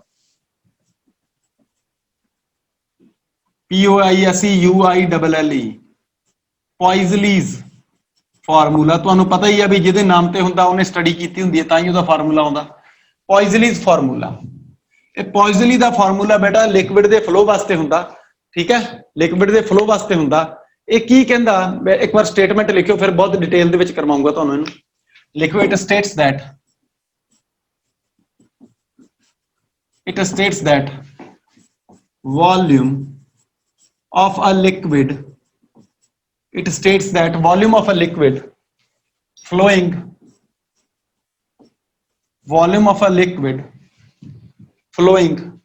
per unit time या flowing per second, ਇੱਕੋ ਗੱਲ ਹੀ ਹੈ। flowing per second या flowing per unit time, volume of liquid flowing per second through, ਇਹਨੂੰ ਅੰਡਰਲਾਈਨ ਕਰ ਲਓ ਇਸ ਚੀਜ਼ ਨੂੰ, through a horizontal capillary tube, through a horizontal capillary tube, through a horizontal capillary tube, ਕਿਸੇ horizontal ਯਾਨੀ ਕਿ ਆ ਕੈਪਿਲਰੀ ਟਿਊਬ ਪਈ ਆ, ਮੰਨ ਲਓ ਆ ਵਾਲੀ, ਠੀਕ ਆ। horizontal capillary tube ਦੇ ਵਿੱਚ ਕਿੰਨੀ ਵੋਲਿਊਮ ਫਲੋ ਕੀਤੀ, ਟਿਊਬ ਦੀ ਲੈਂਥ ਕਿੰਨੀ ਆ, horizontal capillary tube of length L, radius comma ਲਾ ਕੇ ਲਿਖ ਦਿਓ R, ਇਸ ਟਿਊਬ ਦੀ ਲੈਂਥ L ਆ ਤੇ ਰੇਡੀਅਸ R ਆ, and having a pressure difference P, and having a pressure difference, ਲਿਖ ਲਓ ਇੱਕ ਵਾਰ, P, pressure difference of P between its two ends, between its two ends is, ਇੰਨੀ ਗੱਲ ਲਿਖ ਦਿਓ। ਇਹ ਸਟੋਰੀ ਜਿਹੜੀ ਆ ਇਹਨੂੰ ਧਿਆਨ ਦੇ ਨਾਲ ਸਮਝਿਓ। ਮੈਂ ਇੱਕ ਕੈਪਿਲਰੀ ਟਿਊਬ ਡਰਾ ਕਰਨ ਲੱਗਿਆ ਬੇਟਾ ਇੱਥੇ। ਇਹ ਮੇਰੇ ਕੋਲ ਕੈਪਿਲਰੀ ਟਿਊਬ, ਭਾਵੇਂ ਕਿ ਇਹ ਕੈਪਿਲਰੀ ਟਿਊਬ ਜਿਹੜੀ ਆ ਇਹ ਬਹੁਤ ਪਤਲੀ ਹੁੰਦੀ ਆ, ਬਹੁਤ ਥਿਨ ਹੁੰਦੀ ਆ, ਫਾਈਨ ਬੋਰ ਦੀ ਹੁੰਦੀ ਆ, ਬਟ ਮੈਂ ਇਹਨੂੰ ਥੋੜਾ ਜਿਹਾ ਤੁਹਾਨੂੰ ਸ਼ੋਅ ਕਰਨ ਵਾਸਤੇ ਕਾਫੀ ਵੱਡਾ ਬਣਾਇਆ। ਇਸ ਕੈਪਿਲਰੀ ਟਿਊਬ ਦੇ ਵਿੱਚ ਲਿਕਵਿਡ ਫਲੋ ਕਰ ਰਿਹਾ, ਇਸ ਕੈਪਿਲਰੀ ਟਿਊਬ ਦੇ ਵਿੱਚ ਲਿਕਵਿਡ ਫਲੋ ਕਰ ਰਿਹਾ, ਔਰ ਜਿਹੜਾ ਲਿਕਵਿਡ ਫਲੋ ਕਰ ਰਿਹਾ ਨਾ ਬੇਟਾ, ਉਹ ਮੰਨ ਲਓ ਵੀ ਇਧਰੋਂ ਐਂਟਰ ਕਰ ਰਿਹਾ, ਇਧਰੋਂ ਤਾਂ ਐਂਟਰ ਕਰ ਰਿਹਾ, ਏਦਾਂ ਜਾ ਰਿਹਾ, ਏਦਾਂ ਜਾ ਰਿਹਾ, ਔਰ ਇੱਥੋਂ ਬਾਹਰ ਨਿਕਲ ਰਿਹਾ। ਸਮਝ ਆ ਰਹੀ ਗੱਲ ਕਿ ਨਹੀਂ ਆ ਰਹੀ? ਦੋ ਪਾਸੇ ਆ ਇਹਦੇ, ਦੋ ਐਂਡਸ ਆ, ਆਹ ਵਾਲਾ ਐਂਡ A, ਆਹ ਵਾਲਾ ਐਂਡ B। ਇੱਥੇ ਪ੍ਰੈਸ਼ਰ ਹੈਗਾ P1, ਇੱਥੇ ਪ੍ਰੈਸ਼ਰ ਹੈਗਾ P2, ਔਰ P1 P2 ਤੋਂ ਵੱਡਾ ਹੋਇਆ ਤਾਂ ਲਿਕਵਿਡ ਉਧਰ ਫਲੋ ਕਰੂਗਾ, ਨਹੀਂ ਤਾਂ ਫਲੋ ਨਹੀਂ ਕਰੂਗਾ। ਮਤਲਬ ਕਿ ਲਿਕਵਿਡ ਹਮੇਸ਼ਾ high pressure to low pressure flow ਕਰਦਾ ਹੈ, ਠੀਕ ਆ। ਤਾਂ ਸਾਡੇ ਕੋਲ ਇੱਥੇ P1 ਵੱਡਾ ਹੋਊਗਾ, ਇੱਥੇ ਪ੍ਰੈਸ਼ਰ ਧੱਕਾ ਜ਼ਿਆਦਾ ਲੱਗੂਗਾ, ਜਿਹਦੇ ਕਰਕੇ ਲਿਕਵਿਡ ਪਰਲੇ ਪਾਸੇ ਨੂੰ ਆਪਣੇ ਆਪ ਤੁਰਿਆ ਜਾਊਗਾ। ਤਾਂ ਮੇਰੇ ਕੋਲ ਜਿਹੜਾ ਪ੍ਰੈਸ਼ਰ ਡਿਫਰੈਂਸ ਆ, ਮੈਂ ਇੱਥੇ ਲਿਖ ਦਿੰਦਾ, pressure difference P is equal to हैगा P1 माइनस P2 और ये प्रैशर डिफरेंस जिहड़ा आ ये लिक्विड दे फ्लो च हैल्प करदा। ठीक है बेटा, ਇਹਦੀ ਲੈਂਥ ਫਿਕਸ ਕੀਤੀ ਅਸੀਂ L, ਇਹਦੀ ਰੇਡੀਅਸ ਫਿਕਸ ਕੀਤੀ ਅਸੀਂ ਇੰਨੀ। ਠੀਕ ਆ, ਰੇਡੀਅਸ ਹੈਗੀ ਆ R, ਨੋਟ ਕਰੀ ਚਲੋ ਕੱਲੀ ਕੱਲੀ ਚੀਜ਼। ठीक है, रेडियस R आ, लेंथ L आ, प्रेशर डिफरेंस P आ, और जिहड़ी आ volume of liquid flowing per second आ, इनू मैं किसी भी सिंबल नाल डिनोट कर देना, कोई भी सिंबल रख लो। मैं दा सिंबल दे नेम रखता capital Q, volume of liquid flowing per second. मैं V लिखूंगा, तुसीं भुलेखा खाओगे, तुसीं आखोगे it is volume. No, it is not volume, ये वॉल्यूम नहीं गी। ये की आ? Volume of liquid flowing per second. एक सैकंड च कितनी वॉल्यूम दा लिक्विड दा वॉल्यूम ऑफ लिक्विड फ्लो कीती, ओदी वैल्यू आ। ओके, तो volume of liquid flowing per second मैं सपोज कीता, एक तो प्रेशर डिफरेंस मैं मान लिया इत्थे, एक मैं लिख लिया Q, volume of liquid per second is equal to, पर सेकंड लिख दो तो पर यूनिट टाइम लिख दो, इज इक्वल टू मैं Q लिखता। ठीक है, मान लिया ये दो गल्लां, एक तो प्रेशर डिफरेंस मैं P मन्निया, एक volume of liquid per second Q मन्निया। तो कहंदा volume of liquid flowing per second through horizontal capillary tube is, number first ये प्रोपोर्शनैलिटी दस रहा, कहंदा जिहड़ा कैपिटल Q आ ये डायरैक्टली प्रोपोर्शनल टू किहदे आ? नंबर एक, capital Q is directly proportional to pressure difference P। Is equation number 1। मैं शॉर्ट च चल रहा थोड़ा जिहा, प्रेशर डिफरेंस क्योंकि मैं पहले जोर लाता ना इत्थे तुहानूं। ठीक है, प्रेशर डिफरेंस दे डायरैक्टली प्रोपोर्शनल आ, मतलब जे प्रेशर डिफरेंस ज्यादा होया तो लिक्विड दा फ्लो ज्यादा होगा। इत्थे प्रेशर बहुत ज्यादा होया, इत्थे प्रेशर घट होया, बहुत तेजी नाल लिक्विड बाहर आऊगा, नहीं तो लिक्विड फिर हौली बाहर आऊगा। क्लीयर है गल? तो प्रेशर दा डिफरेंस जे ज्यादा है तो लिक्विड हॉरिजॉन्टल ट्यूब दे विच ज्यादा तेजी नाल फ्लो करदा। आ प्रेशर ज्यादा होना चाहिए, आ प्रेशर घट होना चाहिए। जिन्ना डिफरेंस ज्यादा उन्ना ही लिक्विड बड़ा ज्यादा फ्लो करू, वॉल्यूम ज्यादा निकलूगी लिक्विड दी एक ट्यूब चो एक पासों दूजे पासे वालों। तो volume is directly proportional to volume of liquid flowing per unit time is directly proportional to pressure difference. Number 2, Q is directly proportional to, दूजा प्रोपोर्शनैलिटी जिहड़ी आ वो रेडियस ते आउंदी आ, मतलब जे ट्यूब खुली आ, जे ट्यूब दी थिकनेस ज्यादा है, ओके, तो लिक्विड ज्यादा फ्लो करूगा, डायरेक्टली प्रोपोर्शनल आ गया। पर सीधा नहीं आउंदा है क्योंकि एरिया ते डिपेंड करता, एरिया ऑफ क्रॉस सैक्शन। तो मेरे को ये बनता R दी पावर 4, जे मैं डिराइव करना चाहना मैं कर सकदा। ठीक है, Q directly proportional to R दी पावर 4, ये सानू पॉइजली ने दस्या। थर्ड थिंग इज, तीसरी चीज जिहड़ी volume of liquid flowing per second आ, it is directly proportional to, directly तो बची नहीं, हुण इनवर्सली रह गया, किहदे? इनवर्सली रह गया कोफिशिएंट ऑफ विस्कोसिटी ते। मतलब जे लिक्विड गाढ़ा आ तो घट ट्रैवल करूगा, थोड़ा ट्रैवल करूगा, मतलब वॉल्यूम घट पास होगी। जे लिक्विड पतला आ तो ज्यादा पास करूगा। इट मींस जे ईटा ज्यादा, कोफिशिएंट ऑफ विस्कोसिटी ज्यादा, तो लिक्विड हौली फ्लो करूगा। ठीक है, उसकी वॉल्यूम घट जाऊगी। ਇਹਦਾ मतलब inversely proportional to coefficient of viscosity eta. Eta coefficient of viscosity आ, इत्थे साइड ते लिख दो ईटा की चीज आ, कोफिशिएंट ऑफ विस्कोसिटी किहदी हुंदी बेटा? हमेशा लिक्विड दी, ऑफ लिक्विड, लिक्विड दा कोफिशिएंट ऑफ विस्कोसिटी ईटा। ते fourth one is last part जिहड़ा साडे कोले आ, वो की आ कि Q यानी कि volume of liquid per second जिहड़ी आ, that is directly proportional to, that is inversely proportional to length. Length दे इनवर्सली प्रोपोर्शनल आ। जे लेंथ ज्यादा है ट्यूब दी तो लिक्विड दे जो हौली हौली हौली हौली उहदा फ्लो जिहड़ा वॉल्यूम आ वो घट फ्लो करन लग जूगा। मतलब कहण दा ये भी लेंथ दे इनवर्सली प्रोपोर्शनल आ। जे बहुत लंबी ट्यूब आ तो एक पासों जे लिक्विड दी एंट्री करवाई आ तो वॉल्यूम उहदी थोड़ी जी मतलब फर्क पाऊगा। ठीक है, लेंथ दे इनवर्सली प्रोपोर्शनल आ, वॉल्यूम घट निकलूगी परले पासे। प्रेशर क्योंकि कोई गल फिर प्रेशर दा डिफरेंस वधाउणा पऊगा। जे लंबी पाइप देखो, एक नॉर्मल जी गल आ, आपां किते भी वाटर टैप दे नाल पाइप जोड़ती और पाइप मान लो 1 किलोमीटर लंबी आ, तो वाटर टैप दे विच प्रेशर भी इनक्रीज करना पऊगा जे असीं पानी नूं दूजे सिरे लैके जाना, नहीं तो पानी दूजे सिरे पहुंचदा नहीं। इधर खुली जाऊगी बार बार वो ली जाऊगी क्योंकि प्रैशर घट आ, प्रैशर का डिफरेंस पूरा चाहिए। ओके आ जाओ। लो भाई छिक भी आ गई देखो तुम। इक्वेशन नंबर 3 ते equation number 4 combining equation 1 2 3 and 4।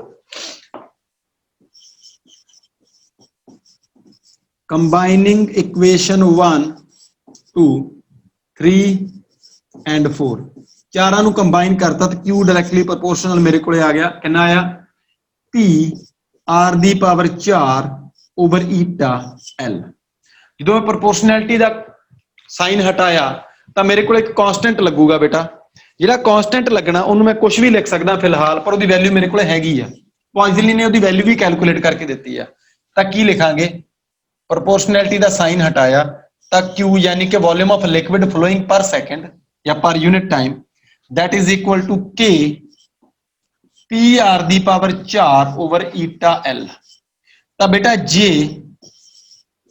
जे पुत्रो मैं K दी वैल्यू जी आ K कांस्टेंट आ okay K is a constant poiseuille के अकॉर्डिंग SI सिस्टम च इस K दी वैल्यू जी है SI सिस्टम च इस K दी वैल्यू होंगी π/8 ठीक है की लिखांगे इन SI सिस्टम मतलब कहने का ये भी सब कुछ SI सिस्टम च रखना प्रैशर नू पास्कल च रखना रेडियस मीटर च रखनी आ ईटा दी वैल्यू कोएफिशिएंट ऑफ फ्रिक्शन पॉइजली च रखना लेंथ मीटर च लेनी आ जो सब कुछ SI सिस्टम च होवे तां इदां दे केस च K दी वैल्यू जिहड़ी आ K इज इक्वल टू π/8 आ K दी वैल्यू कितनी है बेटा π/8 ये सानू पॉइजली ने दस्या तां करके साडा फार्मूला की बन गया पॉइजली दा Q इज इक्वल टू π/8 यानी कि volume of liquid flowing per second is equal to π/8 P R दी पावर 4 ओवर ईटा एल।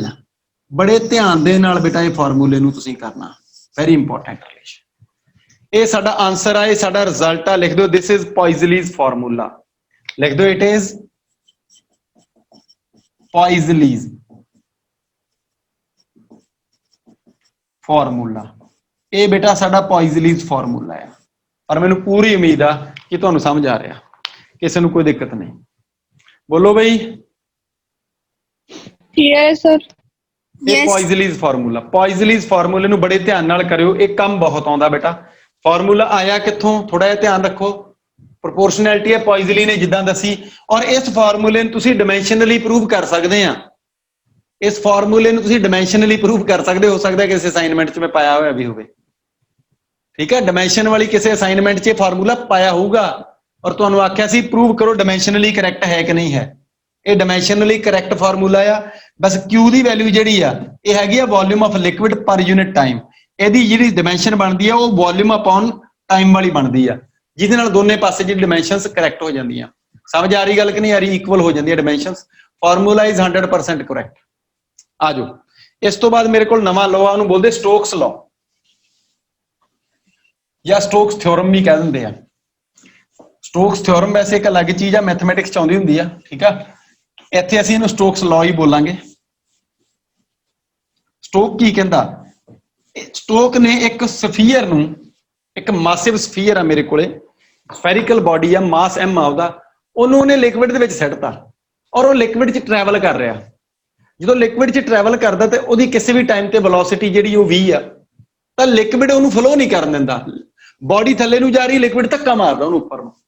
ਉਹ ਧੱਕੇ ਦੋ ਤਰ੍ਹਾਂ ਦੇ ਆ ਇੱਕ ਤਾਂ ਵਿਸਕਸ ਫੋਰਸ ਜਿਹੜਾ ਆਪਾਂ ਪ੍ਰੈਸ਼ਰ ਵਾਲੇ ਚੈਪਟਰ 'ਚ ਪੜ੍ਹ ਕੇ ਆਏ ਆ ਸੌਰੀ ਇੱਕ ਤਾਂ ਸਾਡੇ ਕੋਲੇ ਫੋਰਸ ਸੀ ਅਪ ਥਰਸਟ ਅਸੀਂ ਪ੍ਰੈਸ਼ਰ ਵਾਲੇ ਚੈਪਟਰ 'ਚ ਪੜ੍ਹ ਕੇ ਆਏ ਆ ਇੱਕ ਵਿਸਕਸ ਫੋਰਸ ਅਸੀਂ ਹੁਣ ਪੜ੍ਹ ਲਿਆ।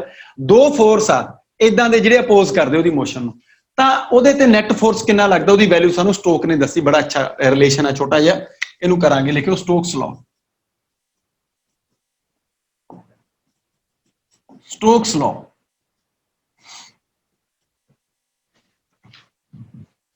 स्टोक की कहंदा लिखो it states that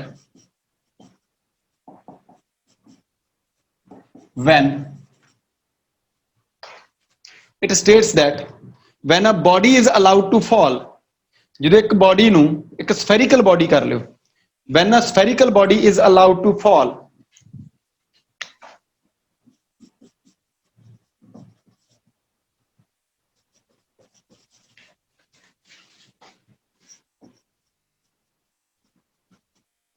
is allowed to fall freely, is allowed to fall freely under gravity. ਹੁਣ ਗ੍ਰੈਵਿਟੀ ਦੇ ਅੰਡਰ ਫ੍ਰੀਲੀ ਤਾਂ ਫਾਲ ਕਰਵਾਤੀ, ਪਰ ਕਿਹਦੇ ਥਰੂ ਕਰਾਈ? ਥਰੂ ਅ ਗਿਵਨ ਮੀਡੀਅਮ ਔਰ liquid, through a given medium oblique liquid.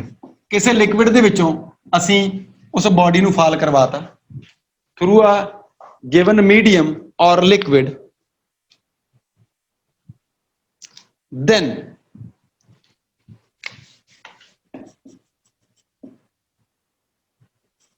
an upward, ਉੱਪਰ ਵੱਲ ਨੂੰ, an upward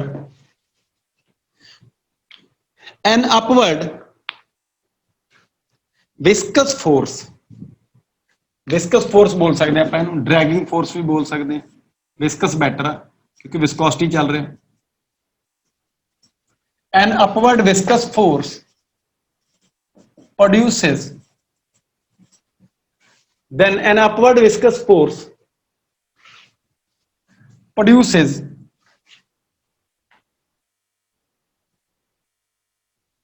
due to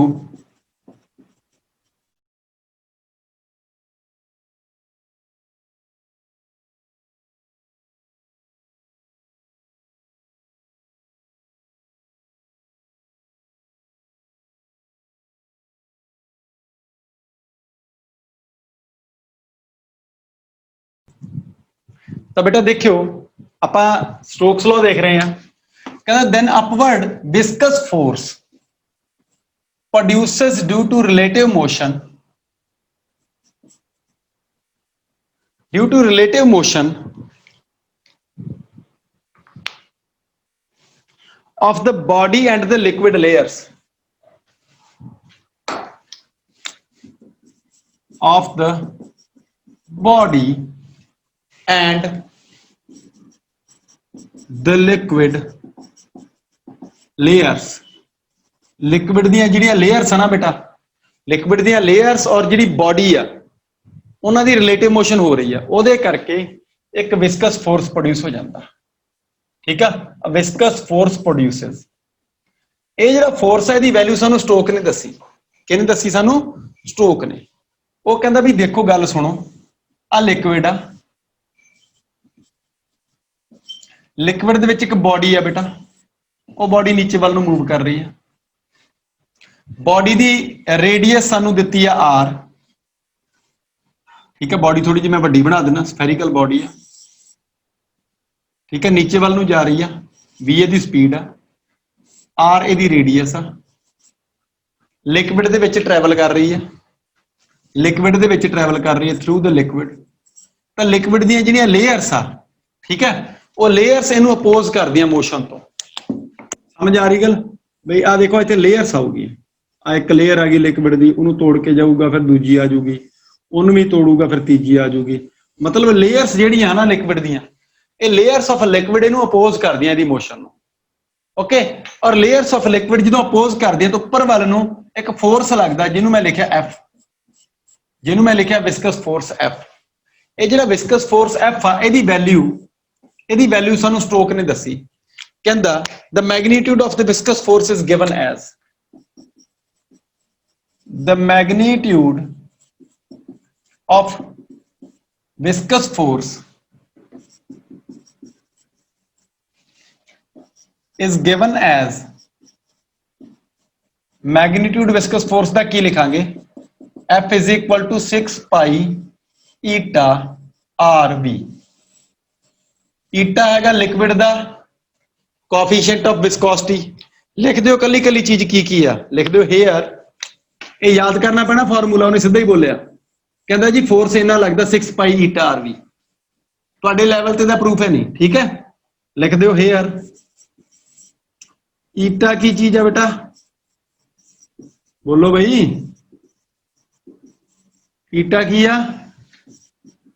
Coefficient of viscosity.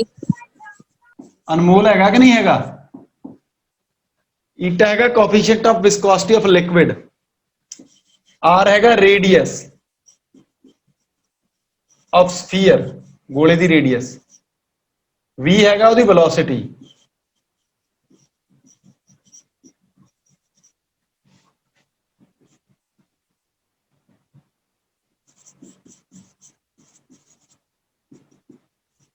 Liquid ਦੇ ਵਿੱਚ ਉਹਦੀ ਵੈਲੋਸਿਟੀ ਉਸ ਪਾਰਟਿਕੂਲਰ ਟਾਈਮ ਤੇ, ਠੀਕ ਹੈ, ਜਦੋਂ ਫੋਰਸ ਚੈੱਕ ਕਰਨਾ।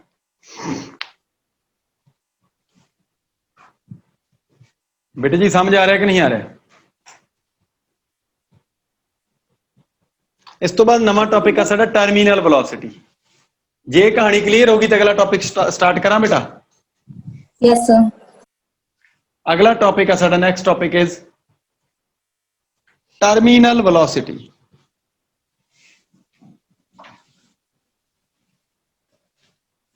ਹੁਣ ਇਹ ਫੋਰਸ ਮੈਂ ਪੁੱਛੂੰਗਾ ਤੁਹਾਨੂੰ ਤੇ ਤੁਸੀਂ ਮੈਨੂੰ ਦੱਸਣਾ, ਠੀਕ ਹੈ? ਹੁਣ ਦੇਖੋ ਲਿਕਵਿਡ ਜਿੱਦਾਂ ਜਿੱਦਾਂ ਲਿਕਵਿਡ ਦੇ ਵਿੱਚ ਬਾਡੀ ਨੀਚੇ ਵੱਲ ਨੂੰ ਟਰੈਵਲ ਕਰੂ ਤਾਂ ਦੇਖੋ ਅੰਡਰ ਗ੍ਰੈਵਿਟੀ ਮੂਵ ਕਰ ਰਿਹਾ, ਸਪੀਡ ਤਾਂ ਉਹਦੀ ਵਧੂਗੀ ਨਾ, ਇਹ ਗੱਲ ਤਾਂ ਸਮਝ ਆ ਰਹੀ ਹੈ। ਪਰ ਲਿਕਵਿਡ ਦੇ ਵਿੱਚ ਜਦੋਂ ਬਾਡੀ ਥੱਲੇ ਨੂੰ ਜਾਂਦੀ ਆ, ਇੱਕ ਤਾਂ ਬਾਡੀ ਨੇ ਸਿੰਪਲੀ ਹਵਾ 'ਚ ਸਿੰਪਲੀ ਫ੍ਰੀ ਸਪੇਸ ਦੇ ਵਿੱਚ ਆਪਾਂ ਜਿਹੜਾ ਮੰਨਦੇ ਆ ਵੀ ਥੱਲੇ ਨੂੰ ਜਾ ਰਹੀ ਹੈ, ਤਾਂ ਹਮੇਸ਼ਾ ਯਾਦ ਰੱਖੋ ਵੀ ਉਹਦੀ ਸਪੀਡ ਜਿਹੜੀ ਹੁੰਦੀ ਹੈ ਉਹ ਲਗਾਤਾਰ ਕੰਟੀਨਿਊਸਲੀ ਇਨਕਰੀਜ਼ ਕਰਦੀ ਹੈ ਅੰਡਰ ਦ ਗ੍ਰੈਵਿਟੇਸ਼ਨਲ ਐਕਸਲਰੇਸ਼ਨ ਜੀ। ਪਰ ਜਦੋਂ ਲਿਕਵਿਡ ਦੇ ਥਰੂ ਬਾਡੀ ਮੂਵ ਕਰਦੀ ਹੈ ਤਾਂ ਬੇਟਾ ਇੱਕ ਗੱਲ ਦਾ ਖਾਸ ਖਿਆਲ ਰੱਖਿਓ ਵੀ ਆ ਵਿਸਕਸ ਫੋਰਸ ਜਿਹੜਾ ਆ, ਠੀਕ ਆ, ਇਹ ਵੈਲੋਸਿਟੀ ਦੇ ਡਾਇਰੈਕਟਲੀ ਪ੍ਰੋਪੋਰਸ਼ਨਲ ਆ। ਮਤਲਬ ਜਿੰਨੀ ਸਪੀਡ ਉਹਦੀ ਵਧੀ ਜਾਊਗੀ, ਫੋਰਸ ਵੀ ਇਹ ਵਿਸਕਸ ਫੋਰਸ ਉਨਾ ਹੀ ਵਧੀ ਜਾਊਗਾ। ਇਹਦਾ ਮਤਲਬ ਇੱਕ ਟਾਈਮ ਇਦਾਂ ਦਾ ਆਊਗਾ ਜਦੋਂ ਉਹ ਕਾਂਸਟੈਂਟ ਸਪੀਡ ਦੇ ਨਾਲ ਥੱਲੇ ਵੱਲ ਨੂੰ ਟਰੈਵਲ ਕਰਦਾ ਹੋਊਗਾ, ਠੀਕ ਹੈ? ਮਤਲਬ ਕਿ ਬਾਡੀ ਜਦੋਂ ਲਿਕਵਿਡ ਦੇ ਥਰੂ ਥੱਲੇ ਨੂੰ ਜਾ ਰਹੀ ਹੈ ਨਾ, ਉਦੋਂ ਇੱਕ ਪਾਰਟਿਕੂਲਰ ਲੈਵਲ ਤੱਕ ਤਾਂ ਉਹਦੀ ਸਪੀਡ ਵੱਧਦੀ ਰਹਿੰਦੀ। ਇੱਕ ਕੰਡੀਸ਼ਨ ਇਦਾਂ ਦੀ ਆਉਂਦੀ ਜਦੋਂ ਉਹਦੀ ਸਪੀਡ ਮੈਕਸਿਮਮ ਹੋ ਜਾਂਦੀ ਹੈ। ਹੁਣ ਉਹ ਬਾਡੀ ਲਿਕਵਿਡ ਦੇ ਥਰੂ ਜਦੋਂ ਮੂਵ ਕਰ ਰਹੀ ਆ ਤਾਂ ਉਹਦੀ ਸਪੀਡ ਮੈਕਸਿਮਮ ਹੋ ਗਈ, ਹੁਣ ਹੋਰ ਨਹੀਂ ਵੱਧ ਸਕਦੀ, and that becomes a constant value. ਉਹ ਵੈਲਿਊ ਕਾਂਸਟੈਂਟ ਆ ਤਾਂ ਉਹਦਾ ਨਾਮ ਕੀ ਆ? ਉਸ ਵੈਲੋਸਿਟੀ ਦਾ ਨਾਮ ਆ ਟਰਮੀਨਲ ਵੈਲੋਸਿਟੀ। ਟਰਮੀਨਲ ਦਾ ਮਤਲਬ ਸਿਰੇ ਵਾਲੀ ਚੀਜ਼, ਐਂਡ ਵਾਲੀ ਚੀਜ਼, ਟਰਮੀਨਲ। ਟਰਮੀਨਲਸ ਕੀ ਬੋਲਦੇ? ਟਰਮੀਨਲਸ ਬੋਲਦੇ ਨਾ, ਮਤਲਬ ਜਿੱਥੇ ਖਤਮ ਆ ਕੁਛ, ਉਹ ਟਰਮੀਨਲ ਆ। ਤਾਂ ਇੱਥੇ ਖਤਮ ਹੋ ਜਾਂਦੀ ਵੈਲੋਸਿਟੀ, ਇਸ ਤੋਂ ਵੱਧ ਨਹੀਂ ਹੁੰਦੀ, ਇਹ ਮੈਕਸਿਮਮ ਵੈਲਿਊ ਆ, ਤਾਂ ਕਰਕੇ ਇਹਦਾ ਨਾਮ ਰੱਖਤਾ terminal velocity. This is the new topic. ਬੜਾ ਅੱਛਾ ਟੌਪਿਕ ਆ ਐਗਜ਼ਾਮੀਨੇਸ਼ਨ ਪੁਆਇੰਟ ਆਫ ਵਿਊ ਵਾਸਤੇ, terminal velocity of liquid. Sorry, terminal velocity liquid ਦੀ ਨਹੀਂ, ਟਰਮੀਨਲ ਵੈਲੋਸਿਟੀ ਬਾਡੀ ਦੀ ਆ, ਥਰੂ ਦ ਲਿਕਵਿਡ ਆ, ਲਿਕਵਿਡ ਦੇ ਥਰੂ ਆ। ਤਾਂ ਬੇਟਾ definition ਲਿਖਿਓ। Terminal velocity the definition: when a spherical body is falling freely under gravity through a liquid oblique medium. मैं medium क्यों लिखता हूं भी दसता मैं तुहानू। When a spherical body is falling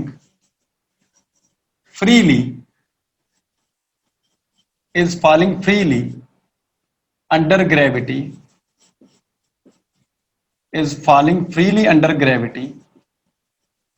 through a liquid oblique medium।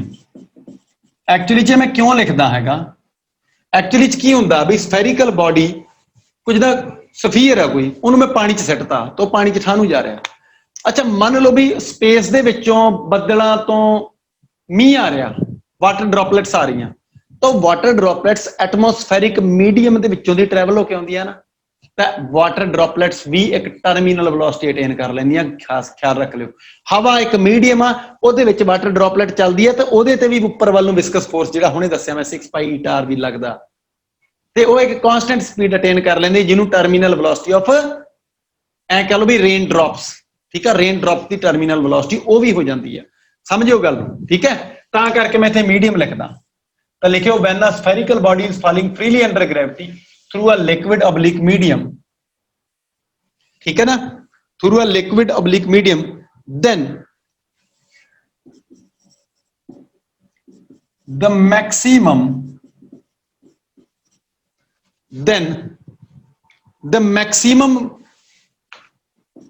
velocity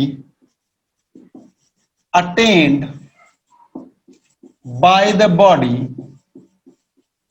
ਤਾਂ body ਵੱਲੋਂ ਜਿਹੜੀ maximum velocity attain ਕਰ ਲਈ ਜਾਂਦੀ ਹੈ, the maximum velocity attained by the body in the liquid ਦੇ ਅੰਦਰ ਮੈਕਸਿਮਮ ਵੈਲੋਸਿਟੀ ਜਿਹੜੀ ਅਟੇਨ ਕਰ ਲਈ ਉਹਨੇ, ਉਹ ਮੈਕਸਿਮਮ ਜਾਂ ਕਾਂਸਟੈਂਟ ਆ, ਉਸ ਤੋਂ ਵੱਧ ਨਹੀਂ ਅਟੇਨ ਹੁੰਦੀ। ਠੀਕ ਹੈ, ਇਹ ਕਾਂਸਟੈਂਟ ਵੈਲਿਊ ਆ। Attained by body in the liquid is called as its terminal velocity। ਇਹਨੂੰ ਉਹਦੀ ਟਰਮੀਨਲ ਵੈਲੋਸਿਟੀ ਬੋਲਦੇ, is called as its terminal velocity। ਇਹਨੂੰ ਮੈਂ VT ਨਾਲ ਡਿਨੋਟ ਕਰੂੰਗਾ, ਲਿਖ ਦਿਓ। it has a constant value। ਇਹਦੀ ਇੱਕ ਕਾਂਸਟੈਂਟ ਵੈਲਿਊ ਹੁੰਦੀ ਹੈ, ਫਿਕਸ ਵੈਲਿਊ ਹੁੰਦੀ ਹੈ। ਨੰਬਰ 2 ਲਿਖ ਦਿਓ ਐਰੋ ਲਾ ਕੇ। it is denoted by, ਹਾਂਜੀ ਬੋਲੋ, ਕਾਹਦੇ ਨਾਲ ਡਿਨੋਟ ਕਰਾਂ? VT VT ਨਾਲ ਡਿਨੋਟ ਕਰ ਦੋ। it is denoted by VT। ਇਹਨੂੰ VT ਨਾਲ ਡਿਨੋਟ ਕਰ ਦੋ। ਸਮਝ ਆ ਰਿਹਾ ਸਾਰਿਆਂ ਨੂੰ ਕਿ ਨਹੀਂ ਆ ਰਿਹਾ? ਇਹਨੂੰ VT ਨਾਲ ਡਿਨੋਟ ਕਰ ਦੋ। Okay,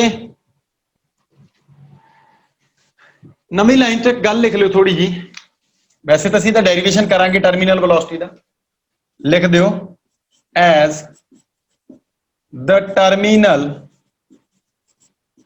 velocity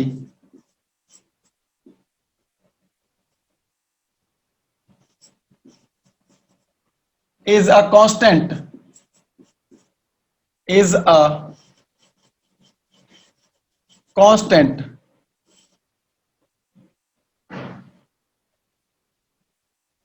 as the terminal velocity is a constant velocity। ਕਿਉਂਕਿ ਟਰਮੀਨਲ ਵੈਲੋਸਿਟੀ ਇੱਕ ਕਾਂਸਟੈਂਟ ਵੈਲੋਸਿਟੀ ਆ, ਫਿਕਸ ਵੈਲੋਸਿਟੀ ਆ। ਇਹਦਾ ਮਤਲਬ ਇਹ ਵੀ ਜਦੋਂ ਬਾਡੀ ਥੱਲੇ ਵੱਲ ਨੂੰ ਆ ਰਹੀ ਆ, ਮੈਂ ਇੱਥੇ ਡਾਇਗਰਾਮ ਵੀ ਡਰਾ ਕਰ ਦੇਣਾ। ਠੀਕ ਆ, ਜਦੋਂ ਬਾਡੀ ਨੀਚੇ ਵੱਲ ਨੂੰ ਆ ਰਹੀ ਆ ਬੇਟਾ, ਟਰਮੀਨਲ ਵੈਲੋਸਿਟੀ ਬਾਡੀ ਨੇ ਅਟੇਨ ਕਰ ਲਈ VT, ਔਰ ਇਹ ਲਿਕੁਇਡ ਦੇ ਵਿੱਚ ਨੀਚੇ ਵੱਲ ਨੂੰ ਆ ਰਹੀ ਆ, ਕਾਂਸਟੈਂਟ ਵੈਲੋਸਿਟੀ ਇਹਨੇ ਅਟੇਨ ਕਰ ਲਈ। ਇਹਦਾ ਮਤਲਬ ਇਹ ਆ ਕਿ ਬਾਡੀ ਤੇ ਨੈਟ ਫੋਰਸ ਕਿੰਨਾ, ਜਦੋਂ ਬਾਡੀ ਦੀ ਸਪੀਡ ਕਾਂਸਟੈਂਟ ਹੋਵੇ ਉਹਦੇ ਤੇ ਨੈਟ ਫੋਰਸ ਕਿੰਨਾ ਹੁੰਦਾ? ਦੱਸਿਓ ਬਈ, ਕਰਾਇਆ ਹੋਇਆ ਤੁਹਾਨੂੰ ਬਹੁਤ ਵਾਰ। ਜਦੋਂ ਸਪੀਡ ਕਾਂਸਟੈਂਟ ਹੋਵੇ ਤਾਂ ਐਕਸਲੇਸ਼ਨ ਕਿੰਨੀ? 0 ਐਕਸਲੇਸ਼ਨ 0 ਤਾਂ ਫੋਰਸ ਵੀ 0 ਇਹਦੇ ਤੇ ਨੈਟ ਫੋਰਸ 0 ਆ, ਧਿਆਨ ਰੱਖਿਓ। ਇਹਦਾ ਮਤਲਬ ਇਹ ਵੀ ਜਿੰਨੇ ਫੋਰਸ ਇਹਦੇ ਤੇ ਉੱਪਰ ਵੱਲ ਨੂੰ ਲੱਗਦੇ ਆ, ਔਰ ਜਿੰਨਾ ਇਹਦਾ ਫੋਰਸ ਨੀਚੇ ਵੱਲ ਨੂੰ ਲੱਗਦਾ ਹੈਗਾ, ਉਹ ਸਾਰੇ ਇੱਕ ਦੂਜੇ ਨੂੰ ਬੈਲੈਂਸ ਕਰੀ ਬੈਠੇ ਆ, ਔਰ ਇਹ ਕਾਂਸਟੈਂਟ ਸਪੀਡ ਦੇ ਨਾਲ ਲਗਾਤਾਰ ਲਿਕੁਇਡ ਦੇ ਵਿੱਚ ਥੱਲੇ ਵੱਲ ਨੂੰ ਟਰੈਵਲ ਕਰਦਾ। ਬੇਟੇ ਜੀ ਸਮਝ ਆ ਰਹੀ ਗੱਲ ਕਿ ਨਹੀਂ ਯਾਰ? yes ਲਿਖ ਦਿਓਗਾ the terminal velocity is a constant velocity, so net force on the body becomes 0।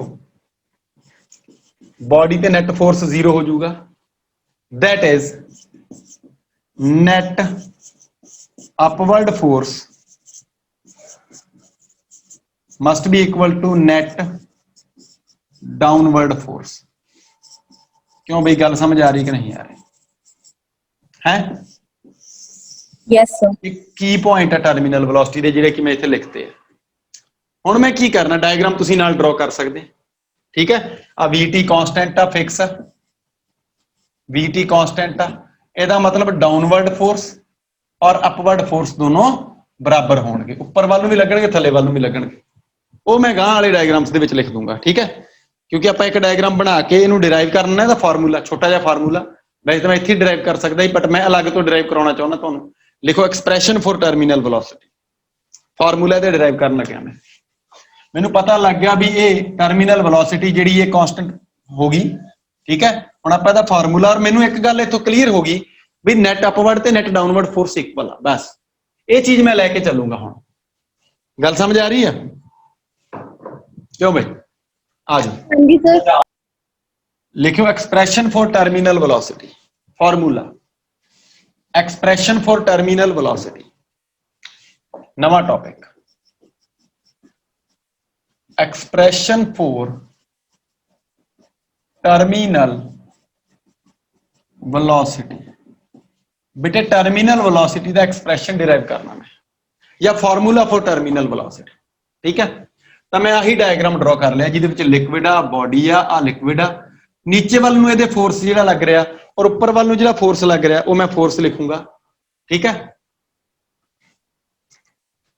कुछ गल्लां सपोज कर लैने आ, बड़ा लेंथी नहीं लैके जाना मैं derivation. Suppose rho B is density of body, body की डेंसिटी है, बॉडी की density rho B, rho L density of liquid आ, लिक्विड की डेंसिटी है, रो बी बॉडी की डेंसिटी आ बॉडी है, रो एल बाहर जो लिक्विड आ उसकी डेंसिटी है। पता लग रहा, फोर्स लग रहा लिक्विड दी लेयर्स का उपर वाल नूं, तां लिक्विड दो तरह के फोर्स लगाउंदा है। किन्ने तरह के फोर्स लगाउंदा बेटा? दो तरह के। एक तां लेयर्स दे अपोजिशन का करके आ लेयर्स आ, एक लेयर बना दो, दो चार पांच लेयर इत्थे ड्रॉ कर सकदा मैं दसना ही है, मेरा काम आ। ये मुच्छां नहीं लाइयां, ठीक है। कई बार नियाणिਆਂ ਨੂੰ ਭੁਲੇਖਾ ਲੱਗ ਜਾਂਦਾ ਵੀ सर ने मुच्छां लातियां बॉडी दे, ठीक है। ये मुच्छां नहीं लाइयां गईयां, ध्यान रखियो। ये की कीतियां मैं लेयर्स बनाईयां लिक्विड दियां, ये लेयर्स दा करके उपर वाल नूं एक विस्कस फोर्स लग्या जिहनूं मैं एफ लिखिया, इहनूं एफ दे पैर च लिख देना विस्कस। ये विस्कस फोर्स लग गया, विस्कस फोर्स। एक फोर्स अपथ्रस्ट लगदा उपर वाल नूं you, you for upthrust. Upthrust पढ़ाई हुई है तुहानूं पिछले चैप्टर दे विच। और नीचे वाले नूं सिर्फ एक फोर्स लगदा, वो हैगा इहदा wait M G. Uh we T terminal velocity मैं साइड तो इदां ला देना, समझ आ रही गल कि नहीं आ रही?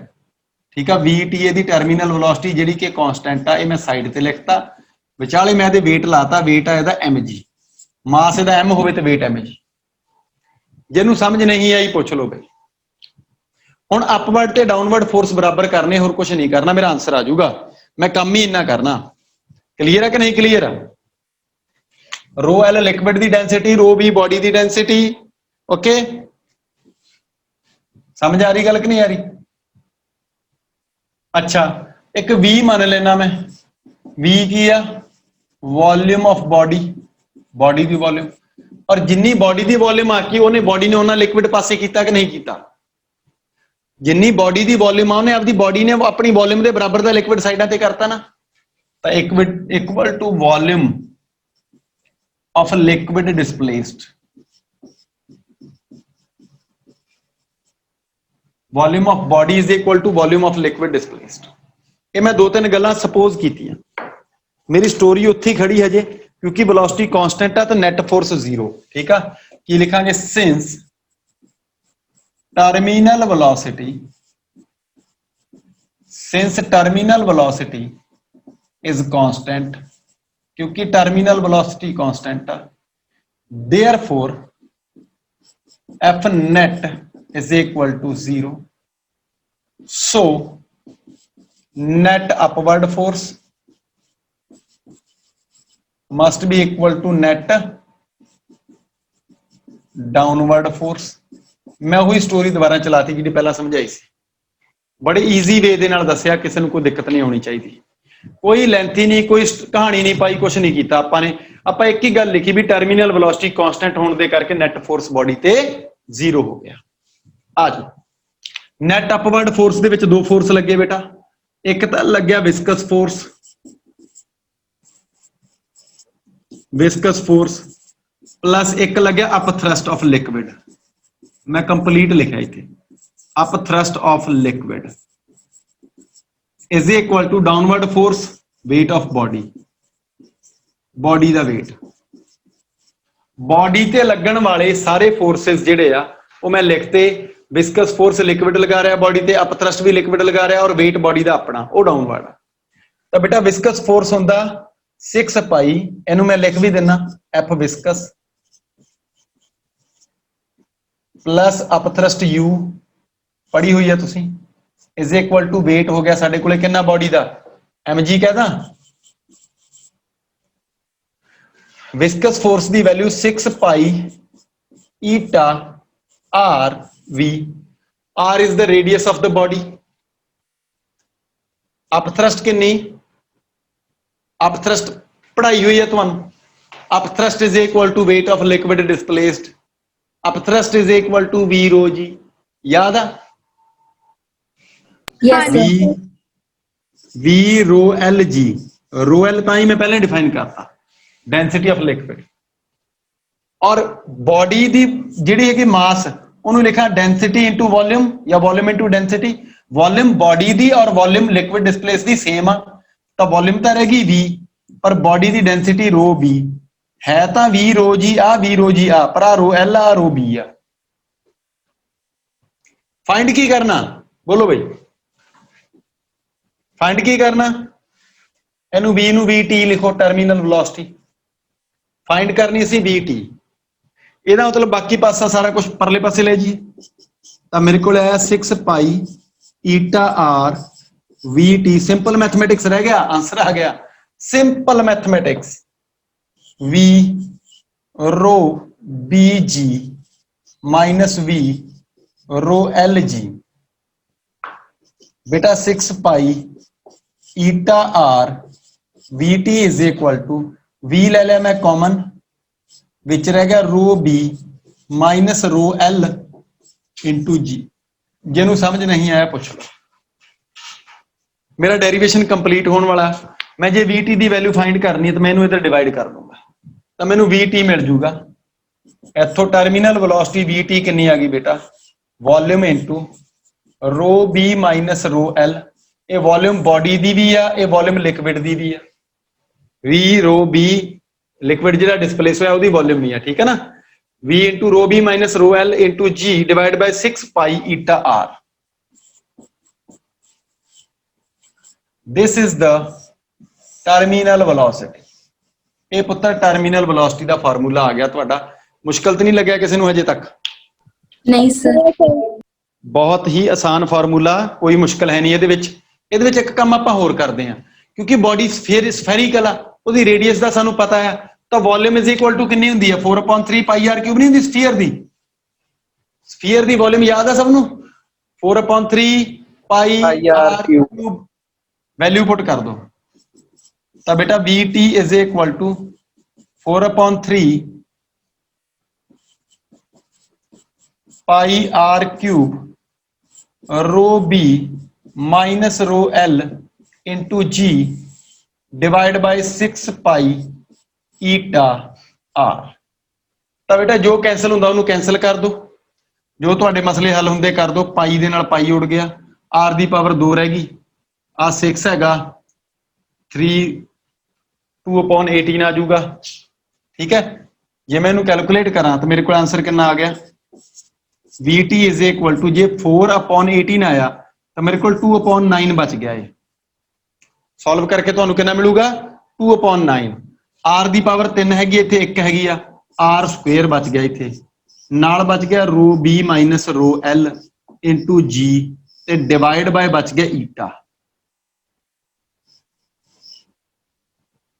आ तुहाडी टर्मिनल वेलोसिटी दा एक होर फार्मूला, जे तुसी चाहो तो तुसी ये भी लिख सकते हैं। जे वॉल्यूम तुहानू अलग तो कैलकुलेट करके पुट करनी उपर वाला यूज कर लो, जे तुसी कल्ला आर रेडियस यूज करनी तुसी ये वाला यूज कर लो।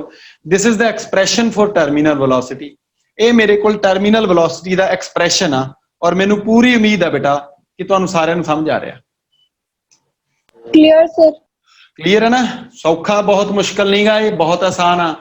ये चैप्टर आप बाइंड अप करन लगे हैं। लास्ट टॉपिक लिखो, differences between liquid friction and solid friction. Differences between liquid friction and solid friction. The new topic is differences between liquid friction and solid friction. Liquid friction ते solid friction के differences बहुत important uh.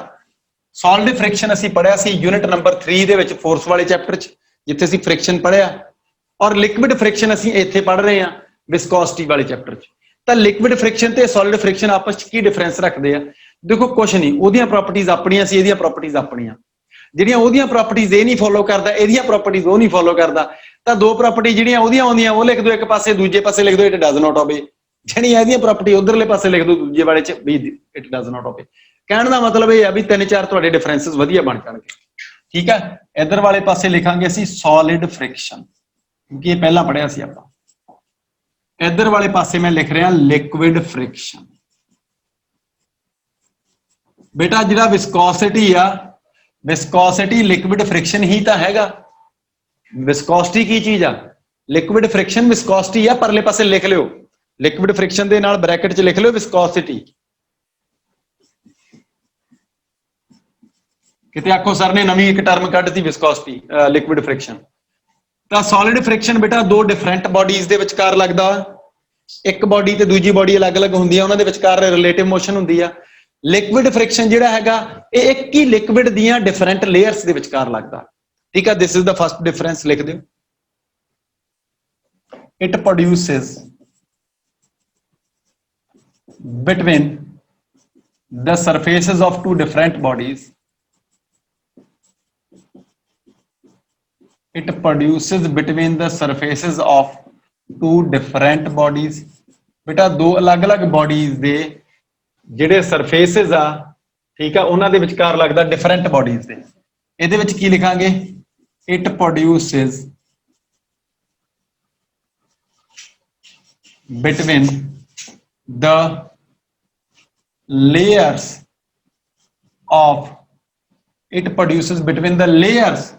of a liquid due to their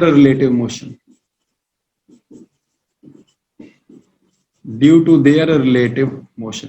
देखो वैसे तो relative motion तो इधर भी जरूरी है मैनू, ठीक है, बट इत्थे दो डिफरेंट बॉडीज दी और उत्थे लेयर्स अलग अलग लेयर्स दी जिहड़ी हैगी आ रिलेटिव मोशन वो चाहिदी आ। नंबर 2 दूजा डिफरेंस सॉलिड फ्रिक्शन की गल करते हैं। नॉर्मली जिहड़ा सॉलिड फ्रिक्शन हुंदा वो नॉर्मल रिएक्शन दे डायरैक्टली प्रोपोर्शनल पढ़िया आपां ने मूविंग बॉडी दे वास्ते। ठीक है, की पढ़िया आपां ने? लिख देने आ, फॉर मूविंग बॉडीज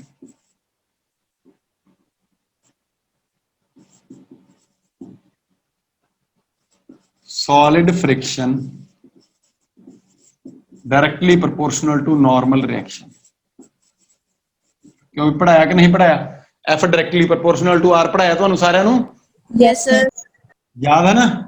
इधर वाले पासे कोई इदां दा फार्मूला अजे तक पढ़ाया मैं ਤੁਹਾਨੂੰ भी नॉर्मल रिएक्शन दे ਜਿਹੜਾ coefficient of friction normal coefficient of viscosity normal reaction they directly proportional या इनवर्सली प्रोपोर्शनल पढ़ाया कोई? नहीं पढ़ाया ना? लिख दो ये गल, लिख दो, it does not depend upon normal reaction. It does not depend upon normal reaction. ये बेटा नॉर्मल रिएक्शन ते डिपेंड नहीं करता। समझ आ रही गल कि नहीं आ रही? ये नॉर्मल रिएक्शन ते डिपेंड नहीं करता। तीसरा, हाँ भाई तीसरा, इस तो बाद गल कर लो सॉलिड फ्रिक्शन की, बाद च करांगे, पहला लिक्विड फ्रिक्शन की करो। लिक्विड फ्रिक्शन किहड़ी चीज ते डिपेंड करदा सी? Area of two surfaces, common area of two surfaces, layers दा कॉमन एरिया दे डायरेक्टली प्रोपोर्शनल सी। पढ़िया सी आपां? लिख दिओ,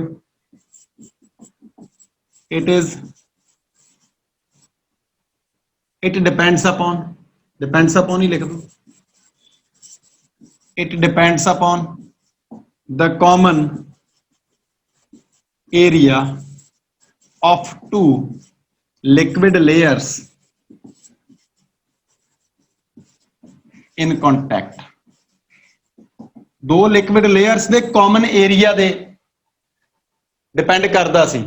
पढ़ाया सी मैं तुहानू भी force is directly proportional to area। पढ़ाया सी ना तुहानू? वही चीज आ। इधर वाले पासे की आ? इधर वाले पासे डज नॉट डिपेंड लिख दो। It does not depend upon the area of to surfaces in contact. दो कॉन्टैक्ट च जिहड़े सरफेस आ उन्हां दे एरिया ते डिपेंड नहीं करता। ठीक है। नंबर 4, एक और चीज ते वेलोसिटी ग्रेडियंट ते डिपेंड करदा सी, ये डिपेंड नहीं करदा, ये भी लिख दो। It depends upon velocity gradient. It depends upon velocity gradient dv by dx of two liquid layers।